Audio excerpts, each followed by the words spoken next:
This following video was recorded by a teenage boy who was home alone at his grandparents' house. It was close to 3 o'clock in the morning when he says he heard what sounded like someone talking down the hallway. His grandparents were away for the weekend, leaving him alone in the house, so there shouldn't have been anyone else there. You can hear the nervousness in his voice as he slowly approaches the room, trying to convince himself there's a reasonable explanation for what he's hearing. Watch.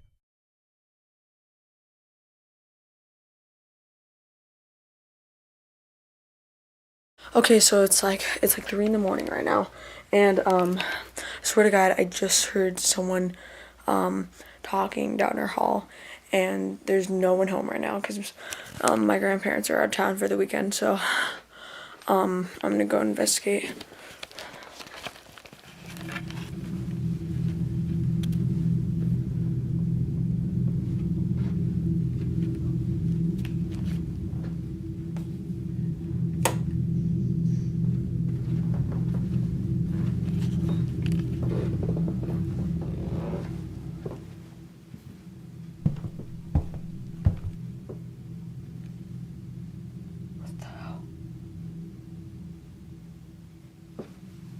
Hear that?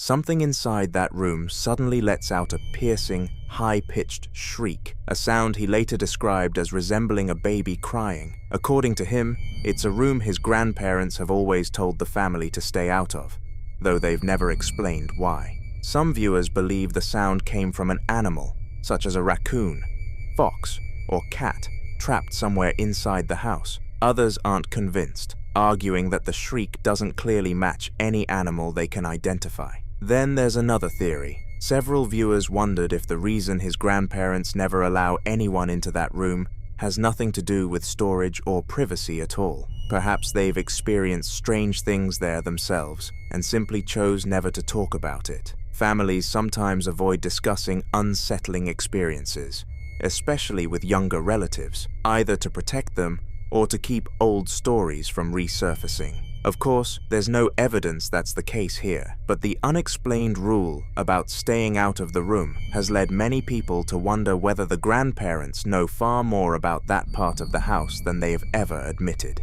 Whether the sound had an ordinary source, or whether that locked-away room holds a story that's never been shared.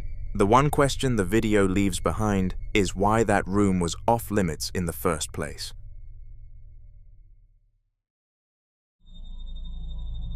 In this next clip, a man and his wife named Wendy are staying at the 1790 Inn in Savannah, Georgia, a hotel that bills itself as one of the most haunted locations in a city already famous for its ghosts. And from the moment they checked into their third-floor room, things started happening that neither of them could explain. The dresser was vibrating. A loud bang rang out near the fireplace while Wendy was in the bathroom, something the man described as sounding like somebody had dropped a hammer against the wall. And a picture that had been hanging straight on the wall was noticeably crooked just 15 minutes later. Then Wendy mentioned something that stopped the room cold. She'd seen the shadow on the ceiling of a spinning fan blade, the kind you see when light catches a ceiling fan mid-rotation. Except there was no fan in the room, just two empty hooks where one used to be. Watch.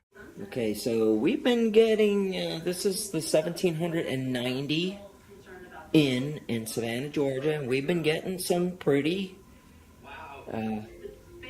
creepy stuff happening in this room. Like I said, we're on the third floor. This is the haunted room. That's across the street there. No, wait a minute. I can't focus. The windows are fogged anyway, but that's the third floor. I showed you that, but I'm just going to demonstrate some of the things that have happened so far, thus far. It's getting a little bit creepy. Not a little bit, it's getting a lot creepy. This table here vibrates. I've looked all over the place. I don't think that this electrical cord can make it vibrate. Yeah, we have the TV on because I just don't want it quiet in here right now. It's really creepy when it's quiet in here. So we get the vibration here.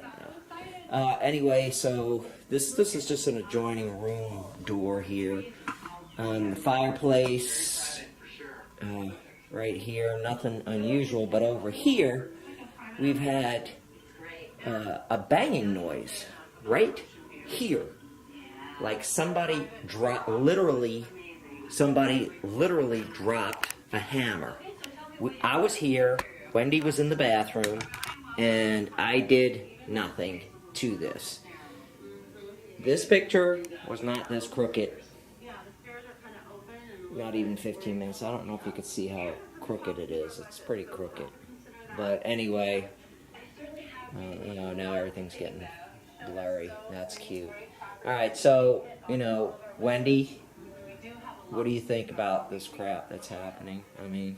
Well, I don't really want to, if this keeps going on, I really don't want to stay here. I really want to leave.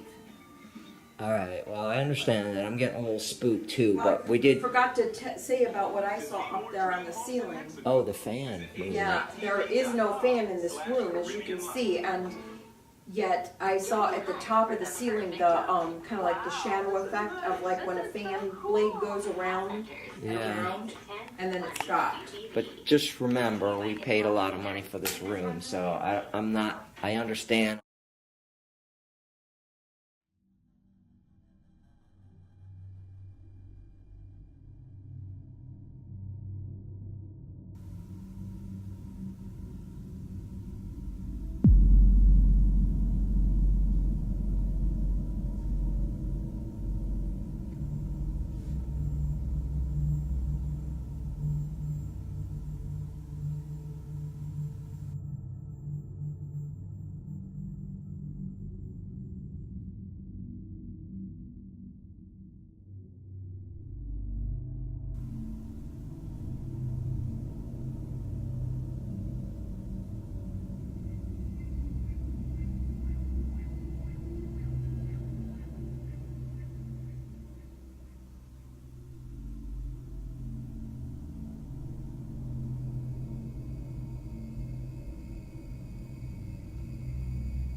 What you're watching unfold in that night vision footage isn't subtle. The doll's lips move with a slow, fluid chewing motion, its eyelids blink, and in the static shot from the following night, its head tilts to the right, and its upper body shifts in the chair, with no one near it. But the moment that genuinely unnerves most people is the last close-up. The doll's plastic eyes, which had been flat and lifeless, appear to widen and gain focus, as if something behind them suddenly became aware. The loud bangs that follow, heard over a black screen, don't soften the landing. Some viewers think what they're seeing is a haunted object in the truest sense.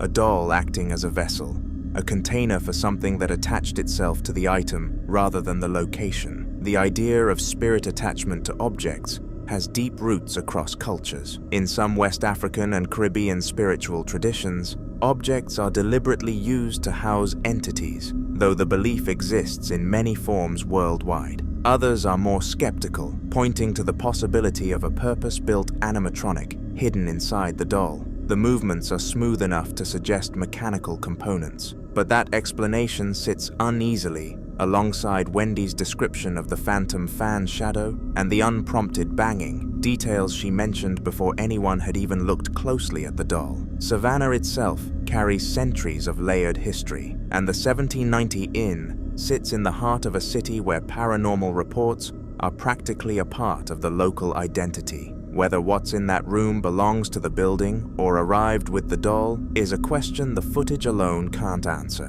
What would you do if you were Wendy?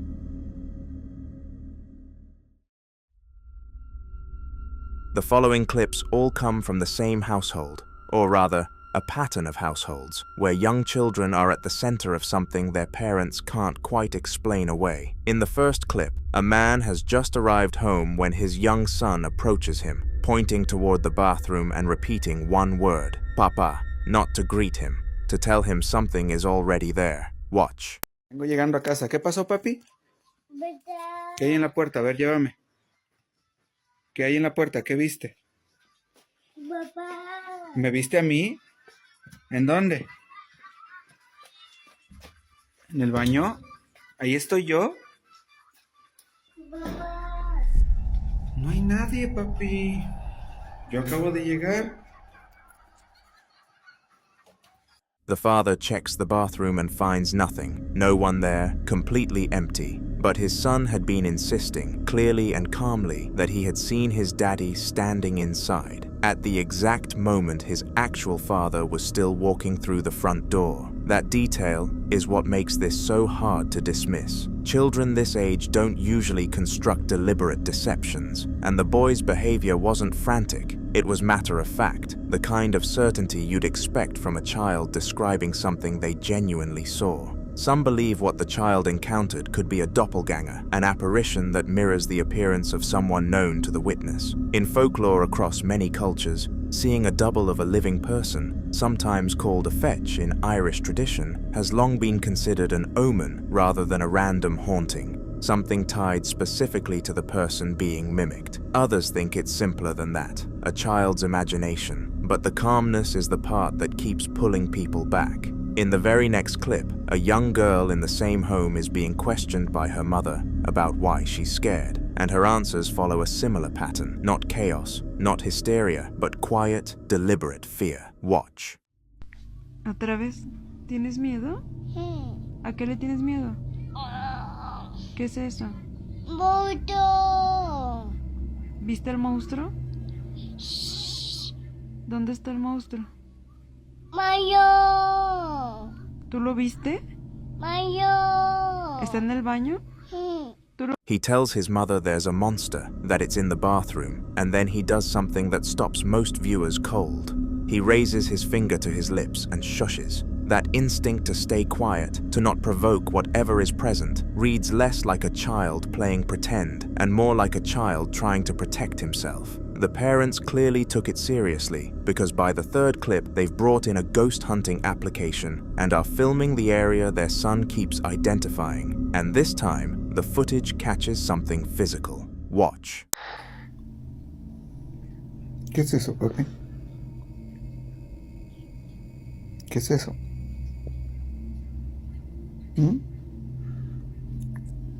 ¿Te da miedo? Sí. Sí. ¿Quién es? Mayo. As the child's voice says, monstruo, a white door at the far end of the room audibly creaks and swings open on its own, revealing only darkness behind it. A door opening can always be explained. Air pressure, an uneven floor, a loose latch. But the timing, the child saying the word in the exact same breath as the door moves, is the detail that's kept this clip circulating. The Ghost app's stick figure overlay positioned near the shoe rack adds another layer for those who find such tools compelling, though skeptics point out those applications generate their readings algorithmically rather than from any verified detection method. What's harder to rationalize away is the synchronicity of the audio and the physical event. I've watched that moment a few times now, and it genuinely doesn't get easier to explain. Like and subscribe if you're enjoying watching this video. The fourth clip steps away from the home and into the street. A man walking a road in Teteles de Avila Castillo, Puebla, during the day, narrating a location where he previously encountered what he describes as a fleshless face or shadow. Watch. Hola, ¿qué tal? Miren, para seguirlos poniendo en contexto. Estoy caminando por la calle donde en mi otro video les conté, donde se me apareció la sombra, bueno, la cara descarnada. Bueno, fue justo en esta entrada. Vean, la calle es pura tracería, no hay ni alumbrado público ni nada. Es en esta entrada, atrás del segundo árbol que se ve allá. Ahora, toda esta calle está oscura de noche, pero lo raro es que solo es este tramito donde venimos nosotros. No es ningún otro lado. Ahora, algo que se me hizo muy extraño en días pasados que caminé por aquí es esto. Del 3 de agosto de este año. No voy a enfocar mucho por respeto. Ahora, a mí me da que tal vez aquí pueda haber un caso, porque mucha gente habla de esta calle. A mí ya me tocó ver algo en esta calle, y unos meses después alguien muere en esta calle, prácticamente en el lugar donde yo vi algo. Está raro, vean. Pero solo es este tramito, porque llegamos aquí a la esquina y ya hay alumbrado. Pero este tramito se pone, bastante oscuro. De hecho, también les voy a subir un fragmento de un video de una exploración que hice hace apenas unos días, donde me tocaba pasar por esta calle como a la 1 de la mañana y vaya, dije no, está tétrico. Ahora aquí a la vuelta tenemos lo que es el panteón municipal de aquí del municipio. Otra cosa que lo hace muy raro también, o sea, un terreno que está a un lado de un panteón, en una calle que es tétricamente oscura y a un lado de un cementerio. Miren, aquí tenemos el cementerio. Está raro. Les voy a ir subiendo partes de la historia para que ustedes puedan irse poniendo más en contexto, ¿vale? De igual manera les voy a subir después el video de cómo se ve de noche esa calle y cuando no quise pasar. Nos vemos. As he walks, he pauses near the roadside undergrowth and finds a small makeshift memorial, a white cross wrapped in plastic, candles, fresh-turned dirt, dated to the 3rd of August. He's careful not to linger on it out of respect, but the implication lands hard. Someone died on this stretch of road, in nearly the same spot where he'd reported his own encounter months earlier. He walks further and turns the corner to reveal that this dark, unlit stretch runs directly alongside the municipal cemetery, the Pantheon Municipal, its white archway and iron gate visible just ahead. He says the road gets, in his words, grimly dark at night, with no streetlights on this particular section, and that a lot of people in the area talk about this street. Whether the death on that road and the earlier sighting are connected is a question he leaves open, but he makes clear he's planning to return with more footage. The final clip in this set brings everything back inside their home, this time at 3:10 in the morning, after the man and his wife are woken by knocking on the door. Watch.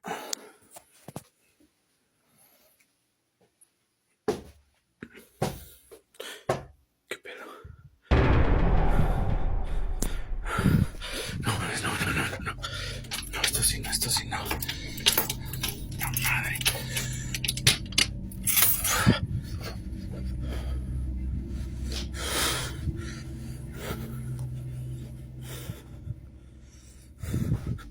Esta puerta está cerrada.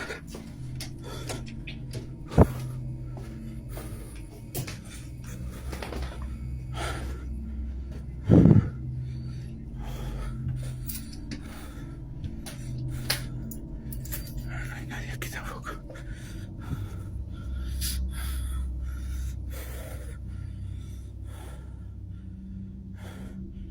Esta Valkyria.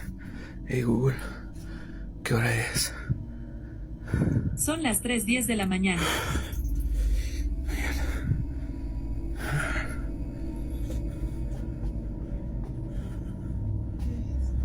Nada, amor, nada. He gets out of bed, moves through the house toward the front door, and through its frosted glass panels he sees it, a dark, human-shaped silhouette standing completely still on the other side. He fumbles with his keys, shaking, and when he pulls the door open, there is nothing there. He checks the outdoor corridor, scans the space, and finds no one. His cat watches him from the kitchen floor. The smart speaker confirms the time. His wife, awake now, tells him quietly it's nothing. But the figure through that glass was unmistakable, still human in shape, and gone without a sound. No footsteps outside, no second door opening, no explanation for where it went. Across all 5 of these clips, the same thread keeps surfacing, something appearing where it shouldn't be, witnessed by children and adults alike, always just out of reach of confirmation, and always in the one room, or the one stretch of road, or the one doorway that everyone in the house already knows to avoid. The following video was recorded by a man in Virginia who'd been noticing strange things happening inside his shed. Strange enough that he set up a Ring security camera in there to try to catch something on film. The shed itself is cluttered with tools, old boxes, and years of accumulated junk, the kind of space that's easy to ignore until it starts ignoring you back. The camera is mounted high in a corner, looking down over the whole room, and on the afternoon of April 19th of 2026, at around 4:26 p.m., nobody is inside. Nobody visible, anyway. A door at the back of the room is closed, the floor is still, and then it isn't. Watch. Man, look at this.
What unfolds over the next few minutes is one of the densest collections of unexplained activity caught on a single static camera in recent memory. A door swinging open on its own, loud thuds and heavy dragging sounds filling the room with no visible source. A ball rolling out of the open doorway and stopping dead. A wooden shelf crashing to the floor, and then, most disturbingly, being lifted back up and out of frame against gravity. And then there's the music.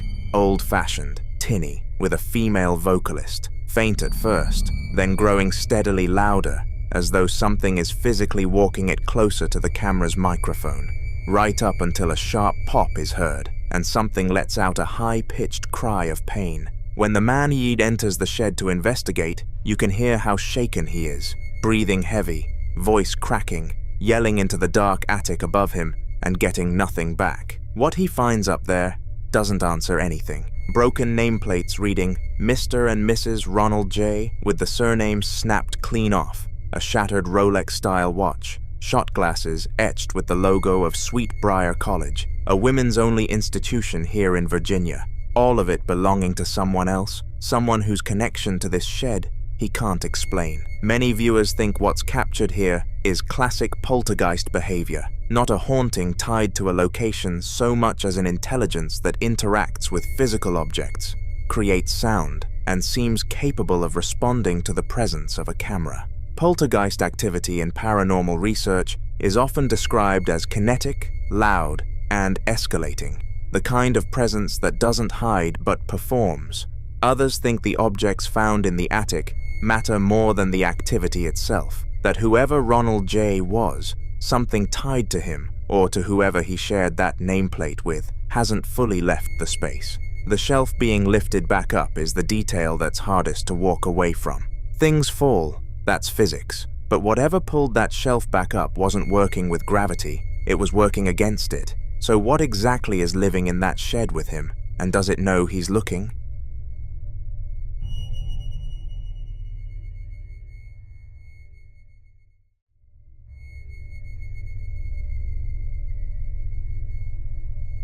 Now, in this next clip, a group of friends decide to explore the darker parts of the building they're staying in at 4:15 in the morning. What starts as a casual, laughing walkthrough of a dark office space slowly shifts into something far more unsettling. The man filming leads his two friends through room after room, trying locked doors, peering into a cluttered storage area, and eventually unlatching a back door that opens into complete darkness outside. The mood is still light. They're joking, whispering, shining a phone flashlight into corners until they saw something terrifying. Watch.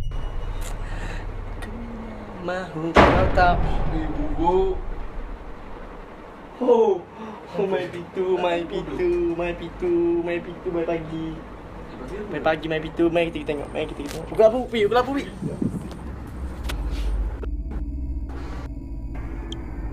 Nak guguk babi. Buka lampu.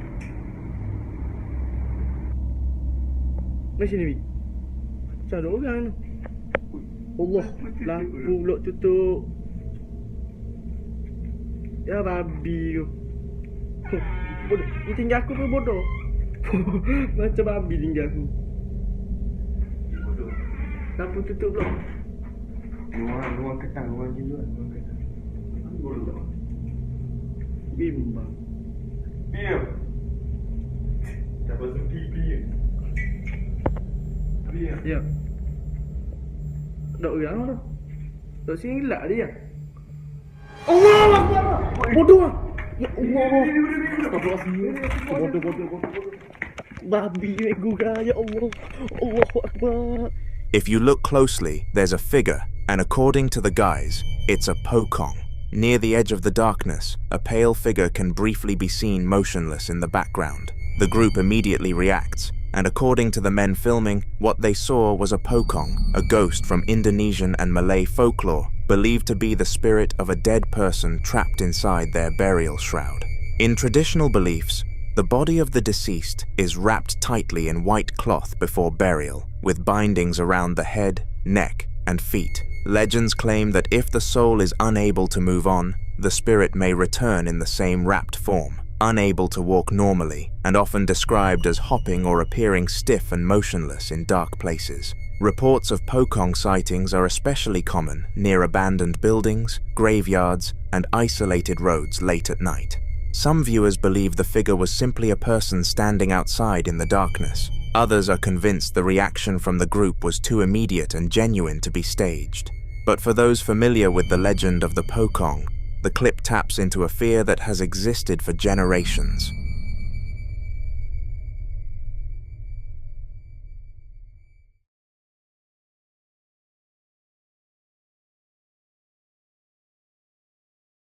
The following clip was recorded inside what appears to be a private collection room, floor-to-ceiling wooden shelves packed with hundreds of clown dolls, figurines, and ceramic pieces. A human-sized clown seated in a chair in the background, holding two smaller ones on its lap. The woman filming walks through the space calmly at first, taking it all in, until something just off-camera stops her cold. Watch.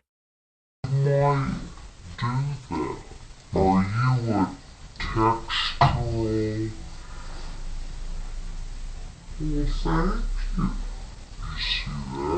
Well, thank you.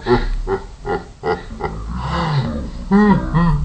She freezes mid-step, her expression shifting from neutral to wide-eyed shock, and she raises her palm outward like she's bracing against something invisible. Collections like this, especially ones centered around objects with human-like features, such as dolls or figurines, have long been tied to unsettling theories in paranormal folklore. Across multiple cultures, objects that resemble the human form are believed to act as vessels, not necessarily because something is placed into them intentionally, but because their likeness creates what some traditions describe as a spiritual anchor, something that makes it easier for unseen entities to attach themselves or manifest through them. Clown figures in particular tend to amplify that discomfort, not because of anything inherently supernatural about clowns themselves, but because their exaggerated expressions create a disconnect between emotion and appearance. Smiles that don't feel natural, eyes that seem fixed yet aware, making it easier for the human mind to interpret subtle changes as something more.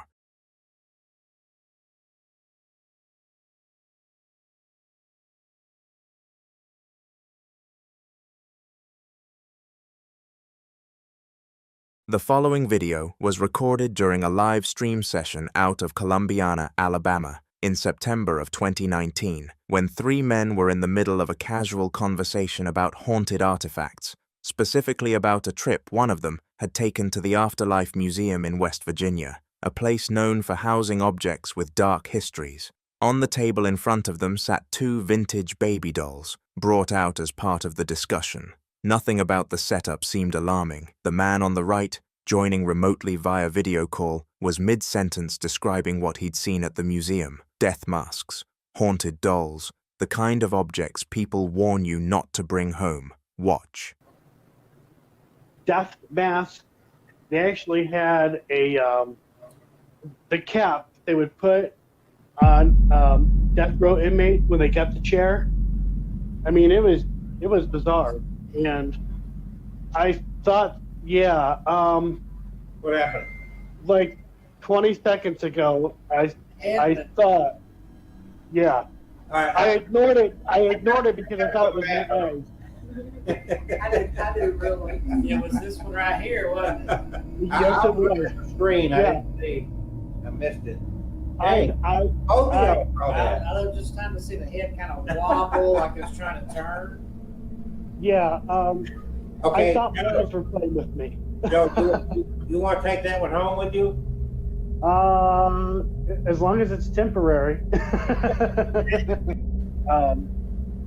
They had death mask.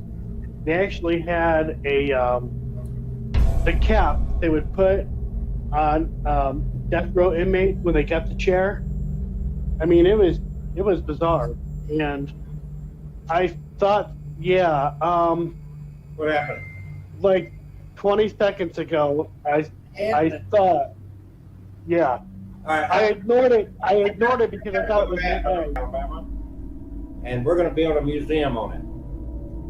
That'll be cool. It's going to be a haunted museum and a Bigfoot museum, artifacts, and, you know, for storytelling and that kind of stuff.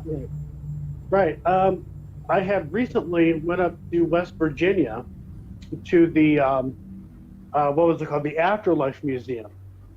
The Archive of the Afterlife Museum. That place was really interesting. They had all kinds of dolls that were haunted, were supposedly haunted. They had death masks. They actually had the cap they would put on death row inmate when they kept the chair. I mean, it was bizarre, and I thought, yeah. What happened? Like 20 seconds ago, I thought, yeah. I ignored it. I ignored it because I thought it was my eyes. I did really. It was this one right here, wasn't it? The head of the dolls were slowly moving. What makes this harder to dismiss is that the man on the call admits he noticed the movement 20 seconds earlier and chose to ignore it, telling himself it was his eyes playing tricks. Both men react simultaneously and independently, which is exactly the kind of detail skeptics struggle to explain away. Some believe objects that have passed through environments like the Afterlife Museum can carry residual energy, absorbing something from the people and places they've been around. Others think the doll may have been responding to the conversation itself. If you watch the replay closely, you'll notice the right doll also shifts slightly at the same moment. So what exactly set it off?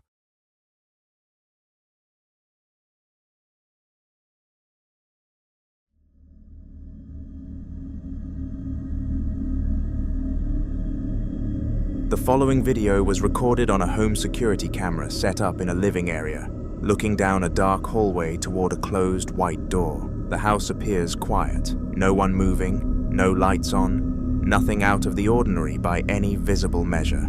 And then, fairly early in the footage, something changes. Watch.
Some viewers think the figure is a camera artifact, a long exposure glitch layered over the original feed. Others aren't so sure, pointing out that the object moving independently happens in the same footage, and that kind of pairing, a visual apparition followed by physical movement, is something that keeps showing up in home security cases like this one. Whether the movements in this clip were caused by vibration, an unseen draft, a camera illusion, or something else entirely remains unclear.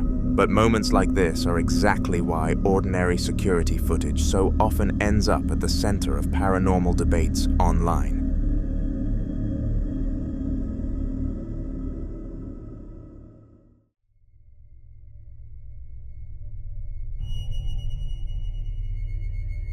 Now, in this next clip, a man wakes up in the middle of the night to the sound of footsteps on his basement stairs. Not once, not twice, but over and over for nearly 10 minutes straight. What makes this especially unsettling is that he thought it was over. Earlier that week, he'd visited a cemetery, and after that, every bit of activity in his home had gone completely quiet. He believed whatever had been following him had returned to where it came from. He was wrong.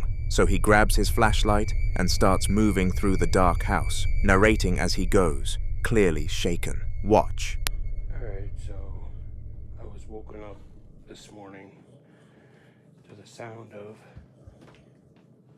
walking up and down my basement stairs again.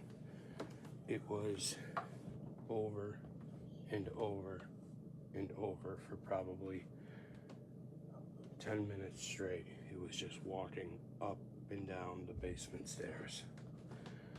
Now, this is the first any type of activity I've had in the last week. Now, I opened the cemetery up on Monday, and since then I've had absolutely no activity here at home. So I thought that whatever followed me, or whatever it was, returned to the cemetery, and that was it. But like I said, I woke up to, the back door's locked, all the windows are locked.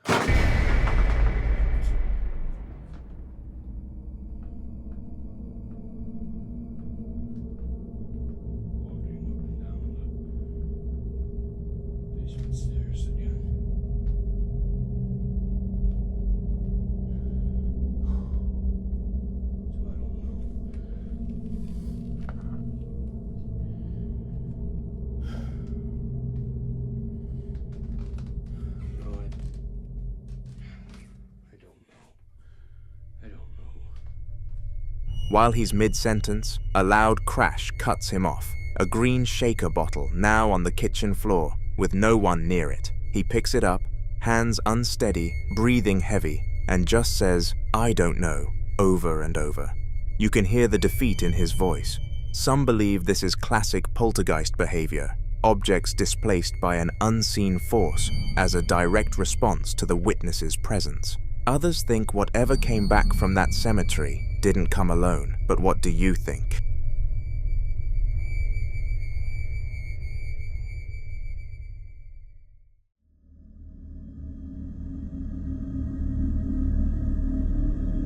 The following clip was recorded by a man somewhere in Carrollsville, late at night and in the middle of a heavy rainstorm. He's parked in his Jeep outside a building near a gas station when something across the street stops him cold. According to him, whatever it was had already been there when he first noticed it. Pale and vaguely humanoid, standing in the rain near the pumps. He gets out of the car, which, honestly, most people would never do. And the moment he does, something shifts. The temperature of the whole situation changes. Watch. Oh my God.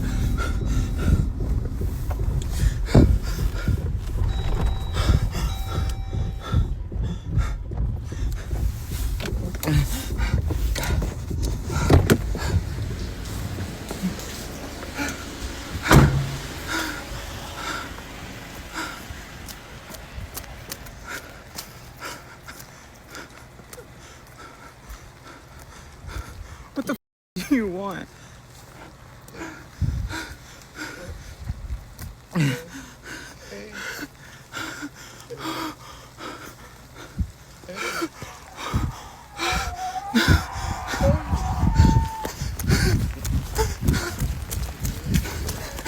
Just leave me alone. Just leave me alone, please.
That figure in white, standing across the road in the dark and the rain, doesn't move the way anything should. And then the sound starts. A high-pitched, wavering wail that doesn't match any emergency siren, any car alarm, anything you'd expect to hear outside a gas station at night. He screams at it, pleads with it, and eventually scrambles back into the Jeep just to get away. What makes this harder to dismiss is the final glance in his side mirror before he speeds off. The figure is now under the carport he just left, and it appears to be contorting. Some viewers familiar with Carroll County's long history of documented hauntings have pointed out that the region around Carrollsville has carried paranormal folklore for generations. Others focused on those sounds, that unnatural, layered wail, and suggested it's consistent with what some researchers call an intelligent haunting, where a presence doesn't just appear, but actively communicates through sound and proximity. Skeptics think the figure is a person in a raincoat, and the sounds are distorted road noise bleeding through the recording. But that doesn't explain why it followed him. Where exactly did it go? The following video was recorded in the Haunted Hobart, a hotel in Hobart, Australia, with a reputation for paranormal activity. And in October of 2021, a paranormal investigation team set up security cameras inside the building overnight, hoping to capture something they couldn't explain. What they got was 3 separate incidents, all caught on silent CCTV footage, all happening in the early morning hours when the building was completely empty. The man reviewing the footage describes himself as a skeptical person, which makes his reaction to what the cameras caught all the more worth paying attention to.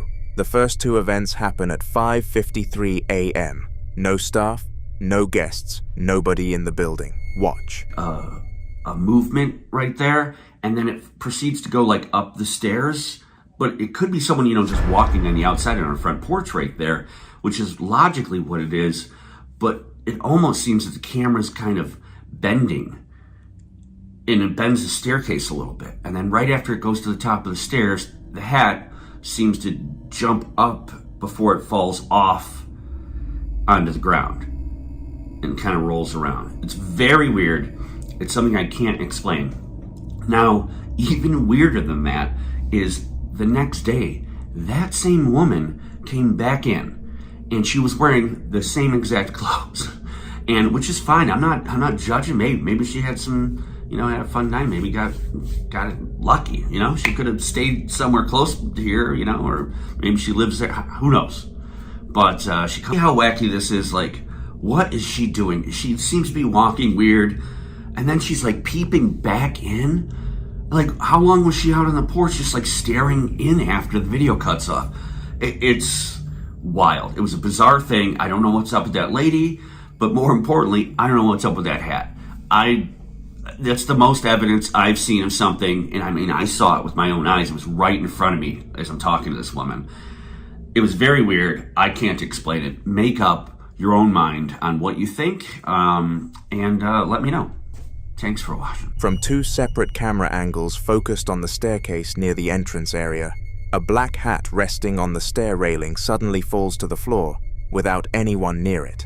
Moments before the movement, the footage appears to capture something unusual near the front entrance, a faint distortion near the doorway, and what some viewers believe looks like movement crossing near the staircase itself. What makes the clip unsettling is not just the hat falling, but the sequence leading up to it. Investigators reviewing the footage pointed out that the distortion appears seconds before the object moves, almost as if something invisible passed through the area first. But according to the team, the strangest part came the next day. The woman connected to the hat incident reportedly returned to the hotel wearing the exact same clothes she had on the previous night. Staff members later claimed her behavior immediately stood out. For several minutes, she allegedly stood staring silently at a wall without reacting to anyone around her. She then began making bizarre comments to both employees and customers, including repeatedly talking about eating dog food, before wandering through the building acting disoriented and suspicious. Paranormal researchers sometimes associate this kind of behavior with locations believed to have lingering spiritual activity. especially in places where repeated reports of apparitions, distortions, or object movement have already been documented.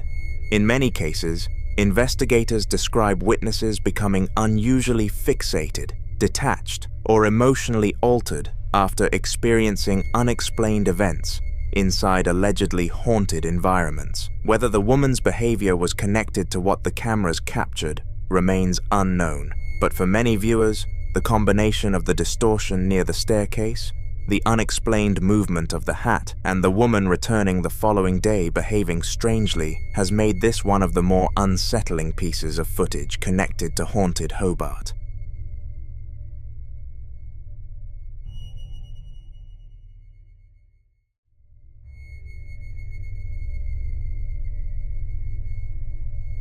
The following clips were both captured by security cameras inside what appears to be the same home, both in the early morning hours, and both involve something that seems to be paying very close attention to a sleeping baby.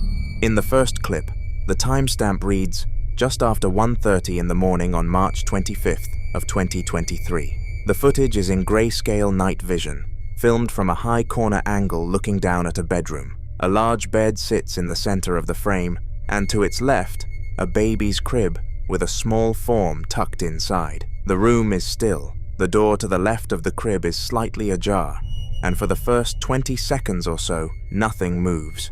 Then it got worse. Watch.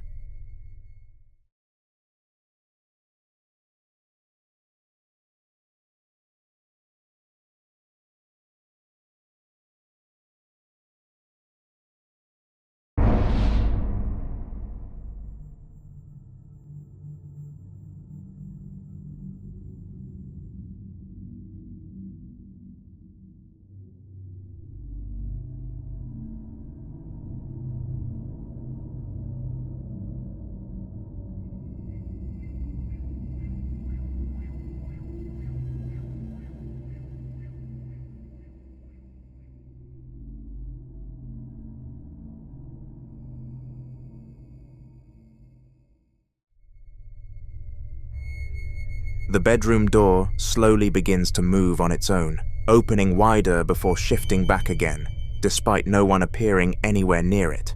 But according to the family, this wasn't the only incident. In a second clip, recorded on a separate night in April of 2019, at approximately 5:20 in the morning, another camera positioned directly above a bassinet captures something else entirely. Watch carefully.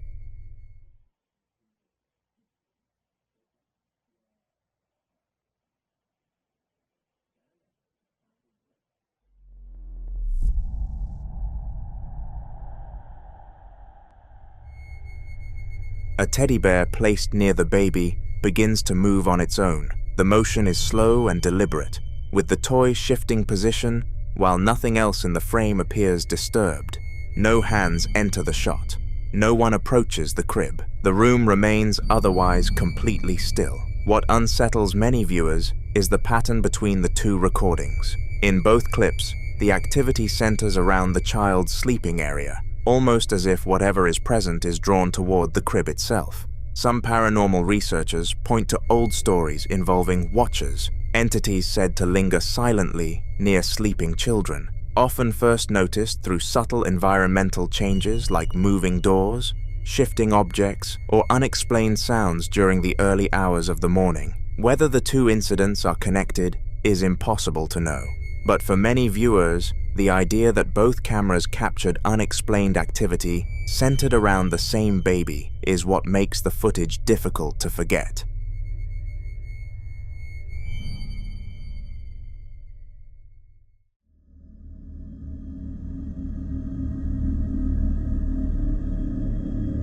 In this next clip, a man claims he had finally decided to leave his house after days of experiencing what he described as unbearable activity inside the home. Hoping to get away from whatever had been disturbing him, he temporarily stayed somewhere else. But according to him, the activity didn't stop when he left. It followed him. Watch closely. Algo está sonando en el cuarto. Creo que es la cama.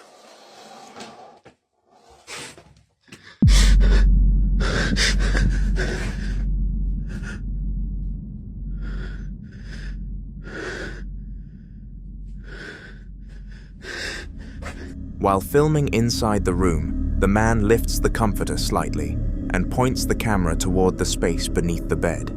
For a brief moment, a pair of pale, bare feet can be seen. Skeptics argue that someone could simply have been hiding underneath, a child, a friend, or someone playing a prank. But according to the man filming, when he looked again moments later, there was no one there. What unsettled many viewers even more was the folklore some people connected to the footage afterward.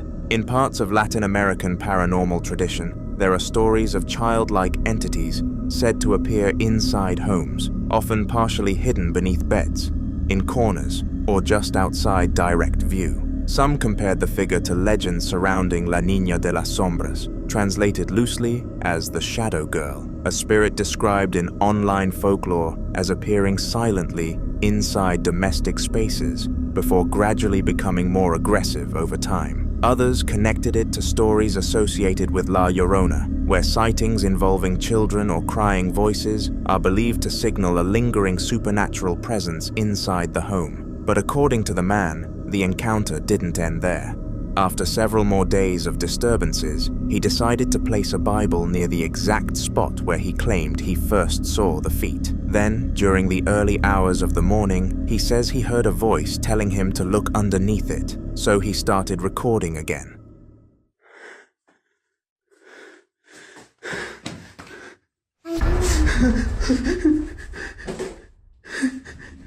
The same pale feet and lower legs appear beneath the object once more. But this time, the footage captures something else alongside it, a whisper repeating a single word in Spanish, ayuda, which means help. What makes the clip especially disturbing to some viewers is the implication behind the voice. In many paranormal traditions, entities that imitate children are often described as deceptive, using cries for help or weak voices to draw attention and lower fear before escalating activity further. We can only hope that's not the case here.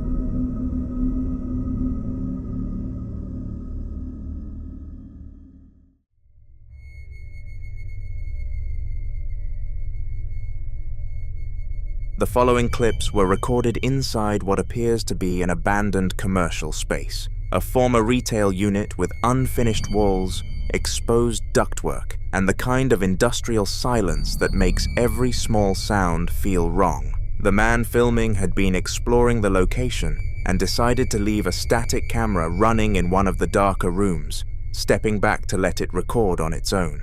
For a stretch, nothing happens, just a faint ambient hum and the stillness of an empty space. Then it got worse. Watch.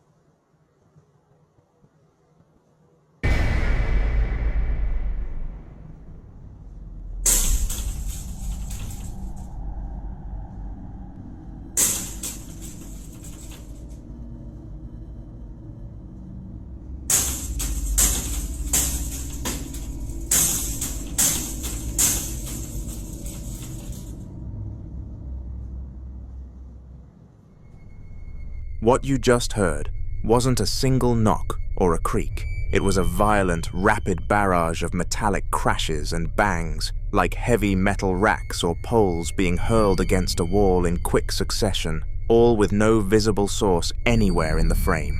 The room was empty. No one was there. When he goes back in with a flashlight to investigate, he finds the ceiling torn open near an access hatch, damaged in a way that raises more questions than it answers. Some believe what was captured is consistent with poltergeist-type activity, a term used to describe disturbances characterized not by visual apparitions, but by aggressive, physical, or auditory force, sounds and movement without an obvious agent. The second clip picks up in a similarly dark, confined space, this time a cluttered crawl space or attic area, accessed through a panel in a low ceiling. Watch.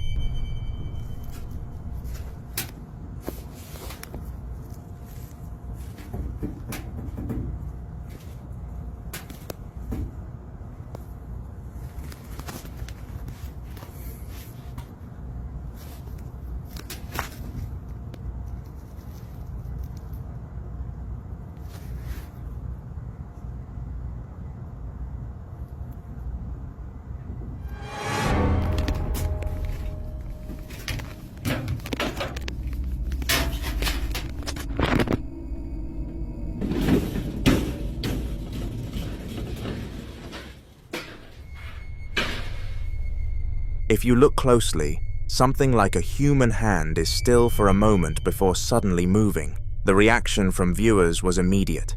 Some believe there may have been a person trapped somewhere inside the space. Others think the movement looked unnatural, especially given how motionless the hand remained beforehand. What makes the clip disturbing is the uncertainty. The camera never stays long enough to reveal what the hand is attached to, or whether something was actually hiding deeper inside the crawl space the entire time.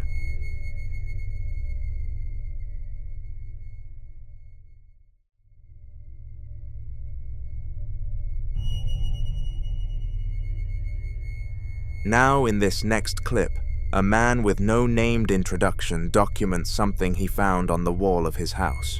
A faint, smudgy impression sitting high up on a plain tan wall, shaped unmistakably like a small hand. Watch. Okay, I'm gonna see if I can try and get it. Okay, come over this way. Okay, because it's like you can't see it, and then suddenly it's there. And there's no way there's an ant walking across the street. But there is no way anybody could physically get there. Well, considering you look, and there's the stairs. This thing is 6 feet above the stairway. Somebody would have to be, and there's a wall here. Zoom in on me. I mean, look at this, okay? I'm standing on the stairs, for Christ's sakes. And there's a hand. You got 8-10 feet. And you can only see it at certain angles. But there is no way anybody could have gotten that handprint there. It's physically impossible.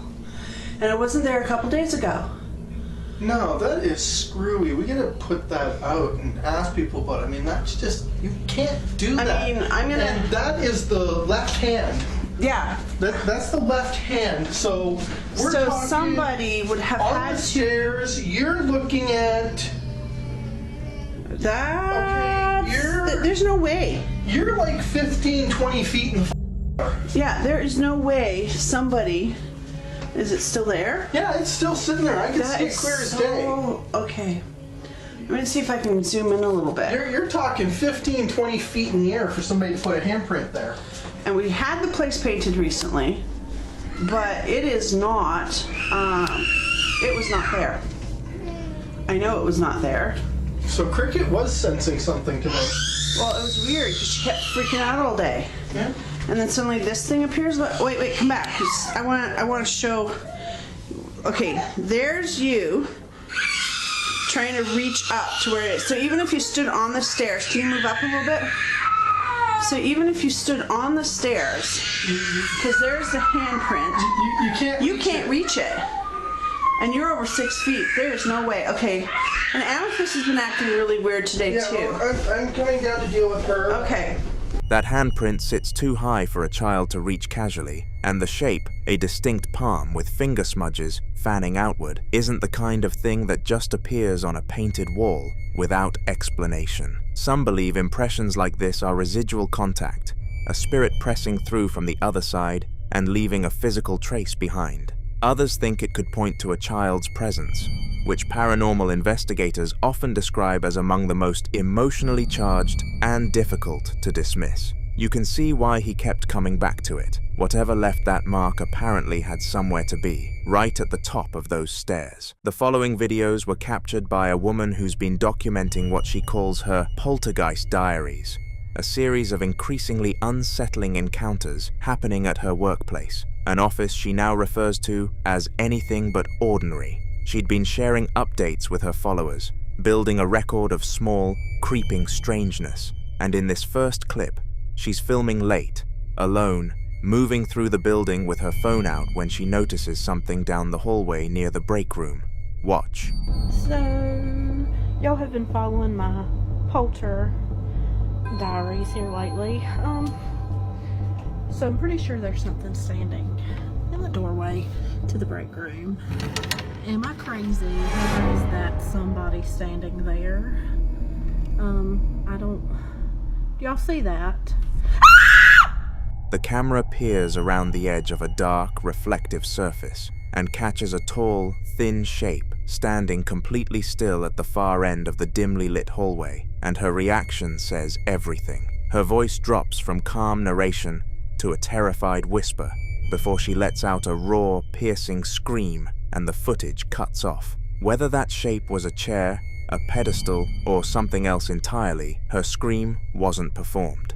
Some viewers insisted it was just office furniture catching the light wrong, while others pointed out that the object doesn't have the softened edges or visible legs you'd expect from a chair. It just stands there, occupying the frame like it belongs. That's what makes it hard to dismiss. Not long after that clip circulated, followers began asking whether the lights in that hallway were connected to anything, wondering if she'd somehow triggered them herself. She came back with a direct answer. Watch. So, since y'all thought I was doing the lights, let me show you these. This one does nothing. This one turns on this extra light. So, she flips both switches on the wall, one by one, demonstrating clearly that neither controls the bright stationary light glowing in the dark hallway behind her. The fluorescent ceiling lights respond to the second switch, but that orb-like light sits untouched, unchanging, against the dark blue wall. Some viewers immediately suggested it was a security light or an exit sign on a separate circuit. Others weren't convinced, pointing out that the light's intensity and position don't match anything typically mounted in an office corridor, and that she didn't seem to know what it was either, ending the clip with a flat, exhausted "so," as if the demonstration raised more questions than it answered. She'd also mentioned she'd stopped working alone in that building after everything that happened, which brings us to her next update. She returned to the office with a co-worker, hoping the company would make whatever was happening stop. Everything had been quiet. Watch. Hey guys, this is just an update to let you all know that I'm okay. I'm back at work today, but I'm no longer working by myself. I have someone here with me. Everything's been fine so far. We haven't had anything today, so... And here we go. What was that? What? It came from the hallway.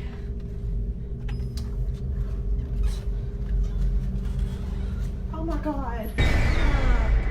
No. Oh my god. Right in the middle of her calm update, mid-sentence in fact, an explosively loud bang erupts from the hallway, violent and metallic, and both women react instantly. She moves toward the doorway and peers down the long, empty, brightly lit corridor. Nothing, no one, no visible source for a sound that loud. Two people heard the same thing, and neither of them could explain it. Some researchers who study poltergeist activity describe this kind of escalation, from visual anomalies to unexplained sounds, as a pattern of intensifying engagement, as though whatever presence exists in a space begins responding more forcefully when it feels observed. What would you do if the hallway you just cleared came back that loud?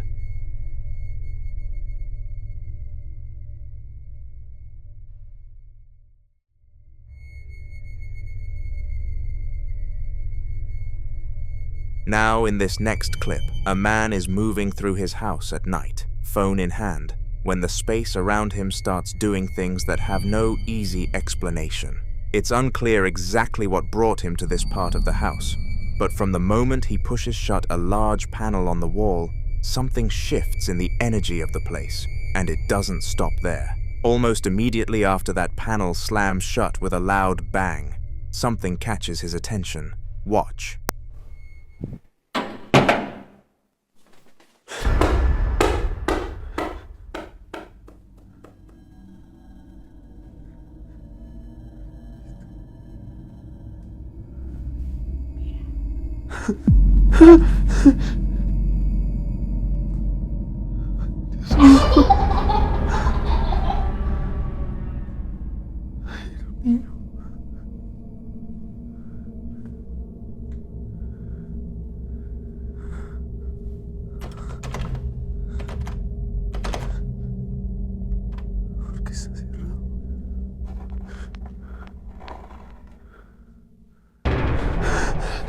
A soccer ball rolls across the floor completely on its own. He barely has time to process that before panning down a long, dark hallway where a small, pale figure in a white gown steps out from the corner. The moment he sees it, he hears a high-pitched, distorted child's laugh that sounds just slightly off from anything natural. Many investigators warn that childlike apparitions aren't always what they seem. Some believe darker entities imitate children because people instinctively lower their guard around them, making the encounter feel less threatening, at least at first. Despite every instinct telling him to leave, he walks toward the figure, which, if you ask most people, is the last thing you should do. When he reaches the first door and tries the handle, it's locked, and the moment he pulls his hand back, a deep, grating, scraping sound erupts from somewhere unseen, and the video cuts off. Across countless paranormal reports, investigators describe this as escalation, subtle movement giving way to visual manifestations, then direct interaction intended to provoke fear or curiosity. Whether that's what happened here is impossible to prove, but one thing is hard to ignore. Whatever was waiting at the end of that hallway never actually came toward him. It got him to come to it.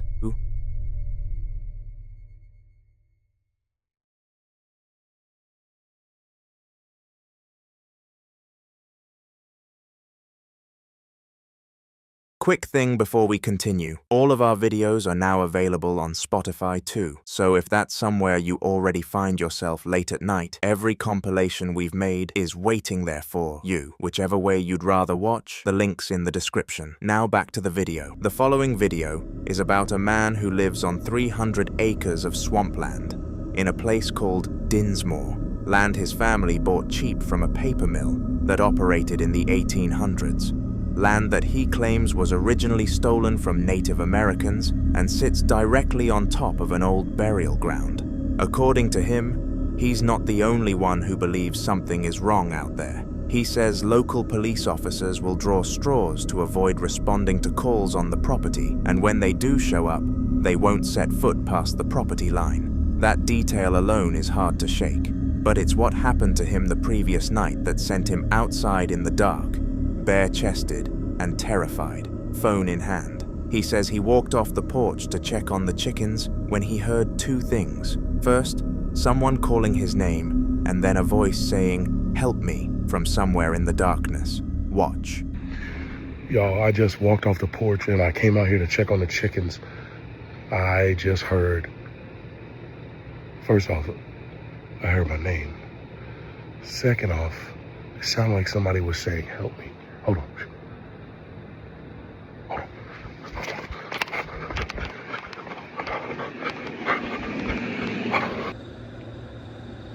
Hey. Help. I need help. Aaron, can you help me?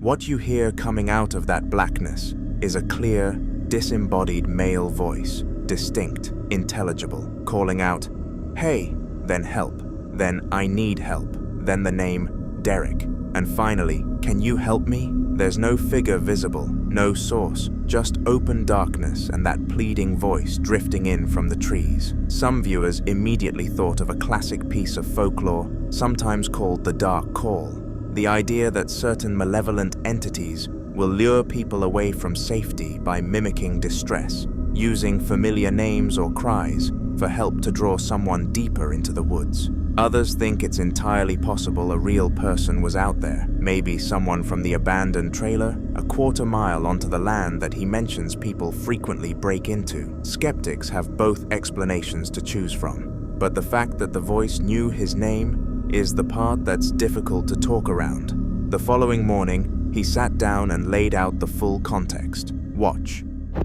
So last night was insane. I told you, look, I live on 300 acres of swampland. Just a little background for everybody. 300 acres of swampland.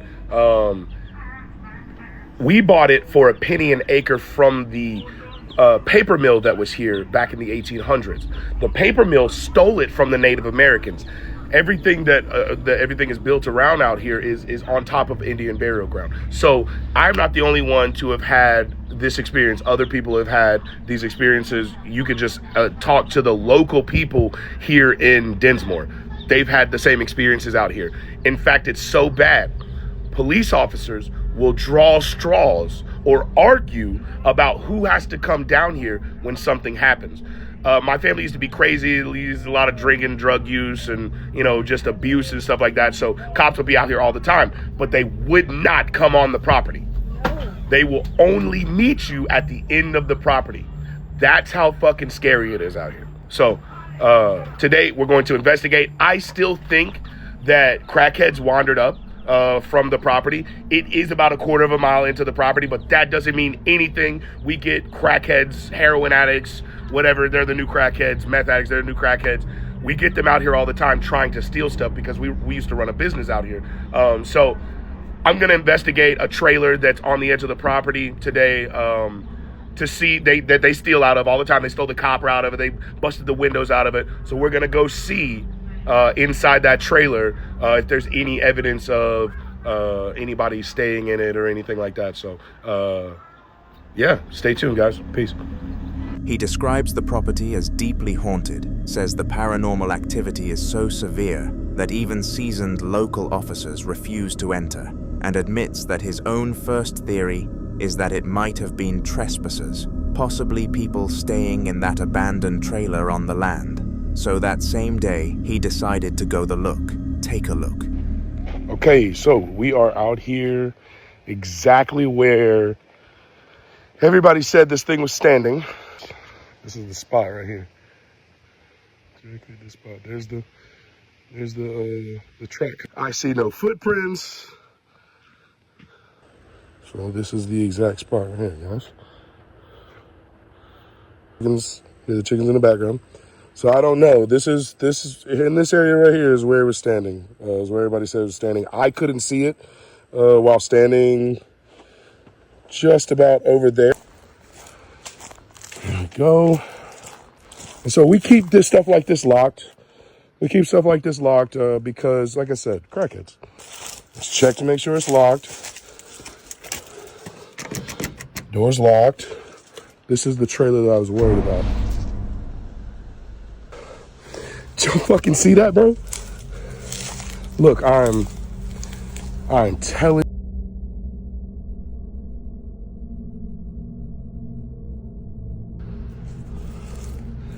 Okay, we're just gonna peek in. Oh my, what the fuck? There's walking around in this bro.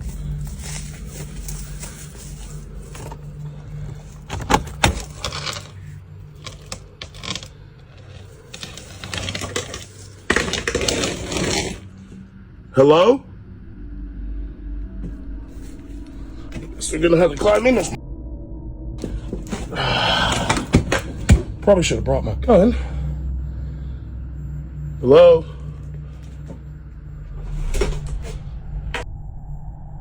Heard that shit. Hold up. It's happening all around me right now. Like it's the worst that it's ever been.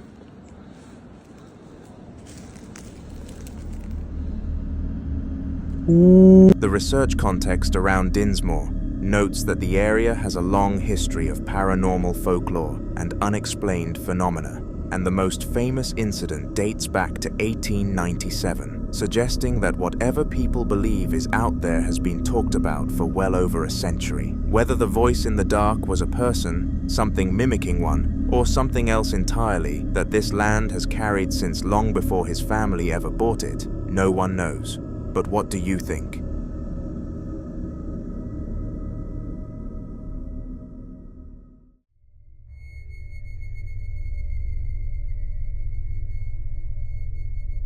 This next video was recorded on January 4th of 2026 by a hospital security guard working a night shift on the second floor of a medical facility, a floor that houses the ICU and a family waiting area. He'd been called up earlier for an emergency, and once that was handled, he decided to walk back down the hall toward the hospital chapel, a room he'd heard about from co-workers who swore strange things happened there regularly, though he'd personally never witnessed anything himself, and that was about to change. Watch.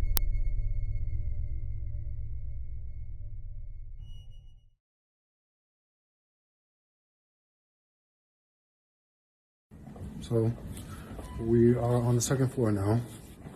Gotta be a little quiet up here because so the ICU is actually right in front of me as family waiting. Hey, what's up, Richard? Hey, how you doing? And right in front to the right is. He's went back in the room. Hold on.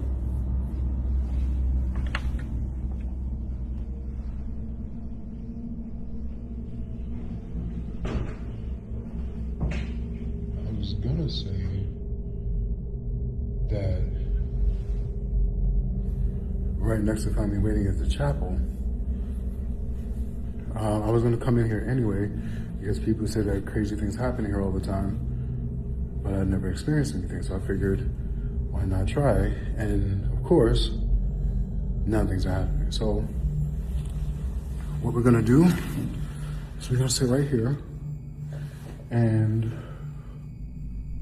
just wait.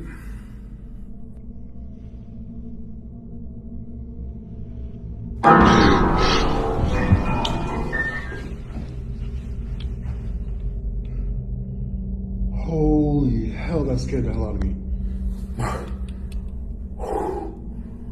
Oh, my heart is racing.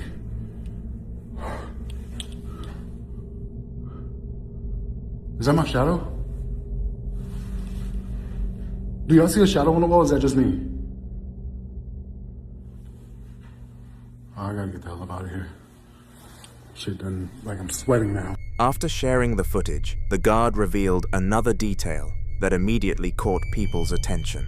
Long before it became part of the ICU, that entire floor had reportedly served as the hospital's psychiatric ward. According to staff members, one story has circulated for years. Several employees have claimed that a young child occasionally appears in the corridor, approaching people with a simple question. Will you play with me? They also describe the child carrying, or asking for, a small red ball. The image of a ghostly child with a red ball has become one of the most enduring motifs in modern paranormal reports. Investigators often note that toys, especially brightly colored balls, are frequently associated with alleged child hauntings because they're commonly used during investigations as so-called trigger objects, items believed by some to encourage interaction.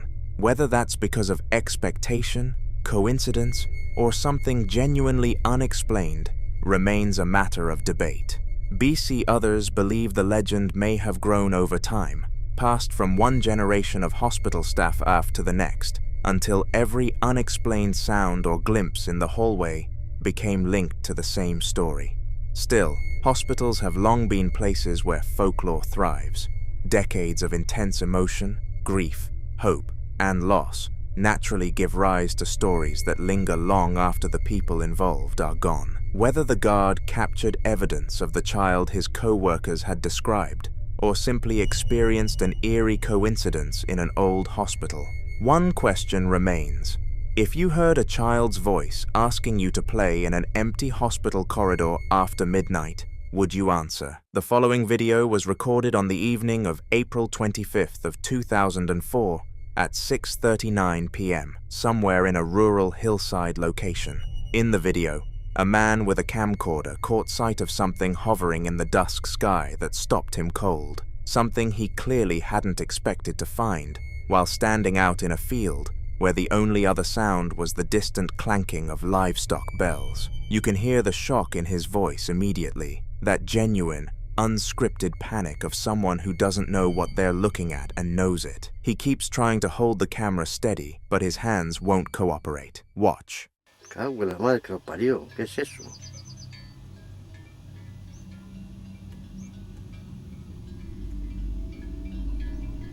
Fíjate.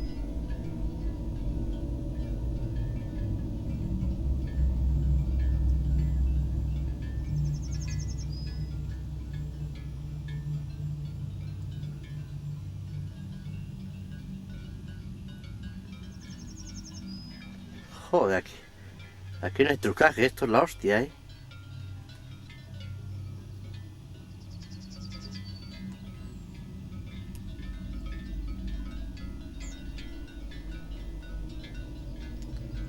Mira, desaparece y vuelve.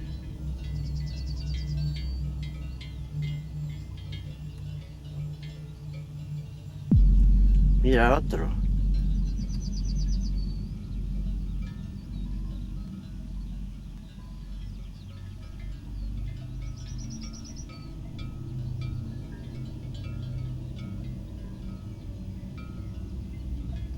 Ahí. Ahí hay otro. Que está dando... Mira.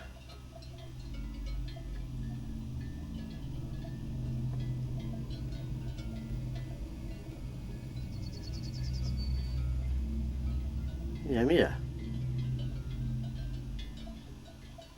What he's filmed are 3 luminous, face-like objects hovering against the pale evening sky, each one with 2 dark markings above a distinct red horizontal band, giving them an almost cartoonish, mask-like appearance that somehow makes them more unsettling, not less. A second object appears beside the first without warning, and then a third is found hovering low near the tree line of the hillside, closer and more defined than the others. Some viewers believe these are orbs or interdimensional craft exhibiting structured, intelligent form. The consistent face pattern across all 3 objects is the detail that keeps coming back in discussions. Others argue they're atmospheric plasma phenomena or lens artifacts amplified by the digital zoom. But skeptics have a harder time explaining the third object near the tree line, which holds its shape more clearly than the others against a darker background. The year also matters here, 2004, consumer camcorder footage. No easy digital compositing for most people. If you focus on the moment the second object simply appears with no approach, no trajectory, it's just there. So what were they?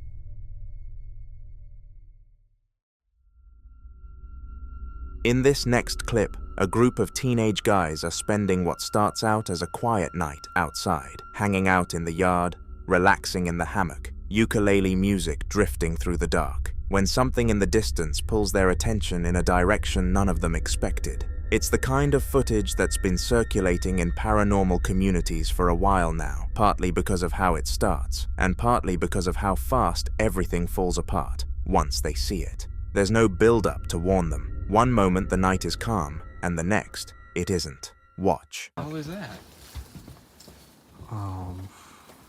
What? Hold up. Dude, is that a person? We should probably.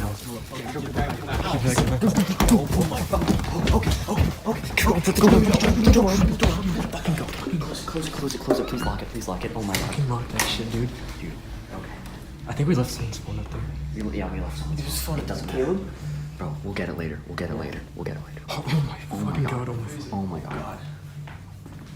Yeah, he's scary. Get back. Oh my god, fuck. Is the side door locked? I don't know, man. I don't know. Holy shit. So how come you did this side? Wait, Nick, did you lock the door? Did you lock it? Did you lock this door? I don't want to get close to the door. Holy crap. Fuck, make sure it's locked. No, make sure it's locked. Okay.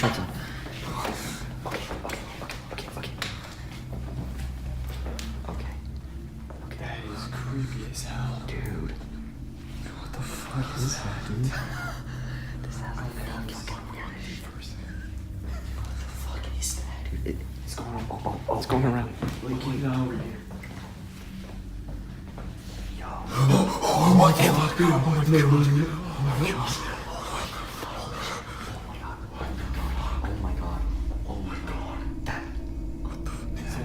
Wait, is the door locked? Is the door locked? Is it out there? Dude, it's over there. Oh my. Is the garage door closed? Oh my god, what the fuck is that? Dude. Oh my god. Let's go. Go. What starts as a single pulsating red light in the pitch-black yard becomes something far harder to explain. First one pair of glowing red eyes, then a thin, dark silhouette attached to them, moving with a swaying, unnatural rhythm that doesn't match anything you'd expect from a person. Then the appendages appear, multiple limbs, each tipped with its own red glow, and then more eyes emerge from the surrounding darkness, flanking the first figure. Many believe this is either a short horror film shot in found footage style or an ARG, an alternate reality game where the line between fiction and real experience is intentionally blurred. ARGs have been used for years as a way to create immersive horror narratives, and some of the most well-known paranormal-seeming content online has turned out to be exactly that. Planned, written, and performed, but designed to feel like something that actually happened to someone. Others, though, think the creature design pulls from something older, a figure with hollow red eyes, unnaturally thin, moving in ways the body shouldn't be able to, tracks closely with descriptions of what some traditions call a flesh gate, a modern term used in paranormal communities to describe entities that mimic the shape of a person without quite getting it right. Staged or not, the image of that thing standing motionless in the dark room, staring directly at the camera, is the kind of visual that tends to stay with you. So, real encounter, horror short, or something in between? What do you think that thing actually was?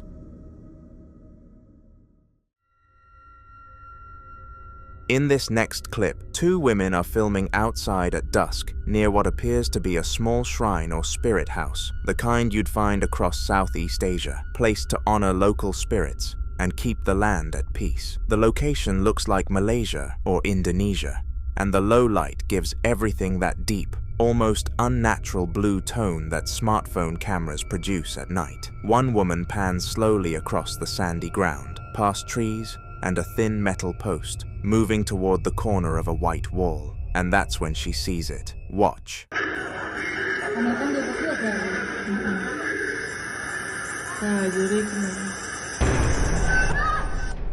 A small, dark shape clings to the surface of the wall, vaguely humanoid, with what looks like a head and limbs, pressed flat against the white paint. Many believe what she captured was a toil, a small childlike spirit from Malay and Indonesian folklore, said to be kept by those practicing black magic and often described as a dark, clinging figure. Others aren't sure, pointing out the low light and motion blur. But whatever it was ugly enough to send her running.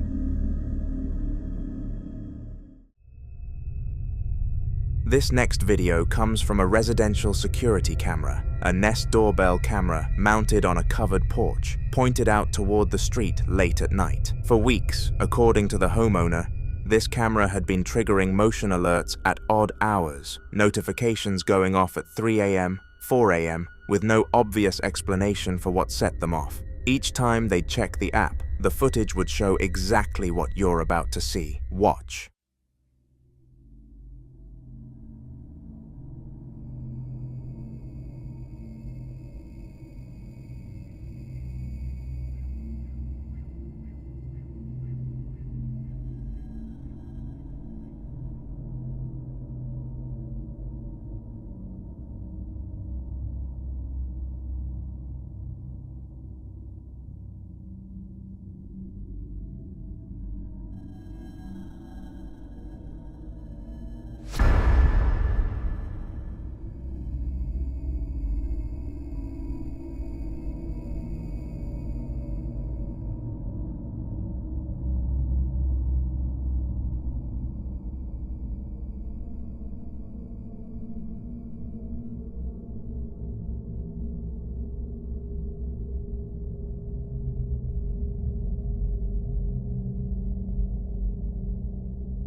If you concentrate on the left side of the screen, you'll notice what appears to be something slowly slithering across the yard. It doesn't move like a person, and from this distance it's difficult to tell exactly what it is.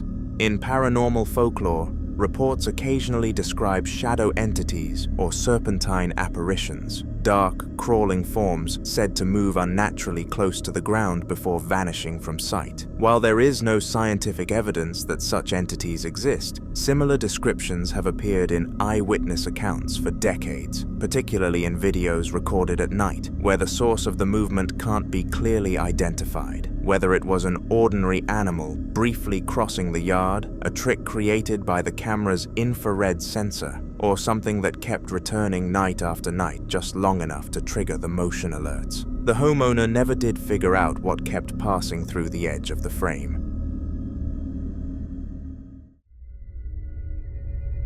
In this next clip, a woman is walking the exterior of what she identifies as the Murphy House in Carmel, a large old stone manor with a steeply pitched roof, ivy-covered walls, and the kind of quiet that comes from years of neglect. She's filming as she goes, narrating in a casual, almost admiring tone, talking about how beautiful the place must have been in its day. The house looks completely deserted, no signs of life anywhere. Watch. What I found, this is in Carmel, this great old house. Someone told me that it's the Murphy house. I don't know who the Murphys were, but I don't think they've lived here for a while because it looks pretty deserted, but it must have been gorgeous in its stay. It's absolutely, I could just imagine walking around here in some fancy dress or something, and just amazing. It's just beautiful. As the camera pans slowly past a second-story dormer window, something is standing inside. A small, dark, humanoid figure, motionless, positioned as if looking out, visible for just a moment before the camera moves on. She doesn't seem to notice it at all. That's what makes it harder to dismiss. Some viewers think it's a doll or a decorative mannequin left behind by former residents, but others find it strange that something would be placed in an upstairs window of an otherwise empty house, facing outward, as if waiting to be seen. What do you think it was?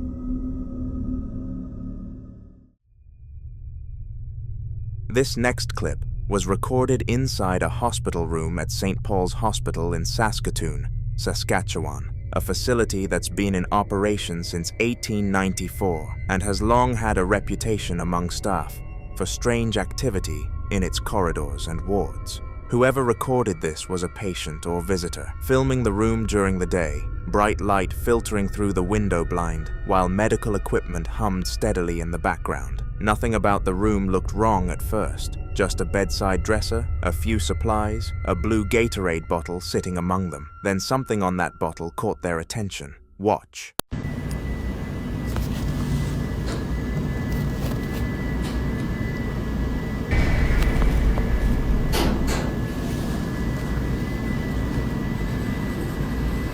During the second zoom, if you look closely at the curved upper surface of the bottle, you can make out a dark, slender, humanoid figure reflected in it, silhouetted against the window light, standing completely still. Some think it's nothing more than a distorted reflection of an object in the room. Others aren't so sure, pointing out that what's reflected looks distinctly upright and shaped like a person. Shadow people, dark humanoid figures reported across cultures for centuries, are among the most commonly described paranormal encounters in hospitals specifically. What was standing in that room?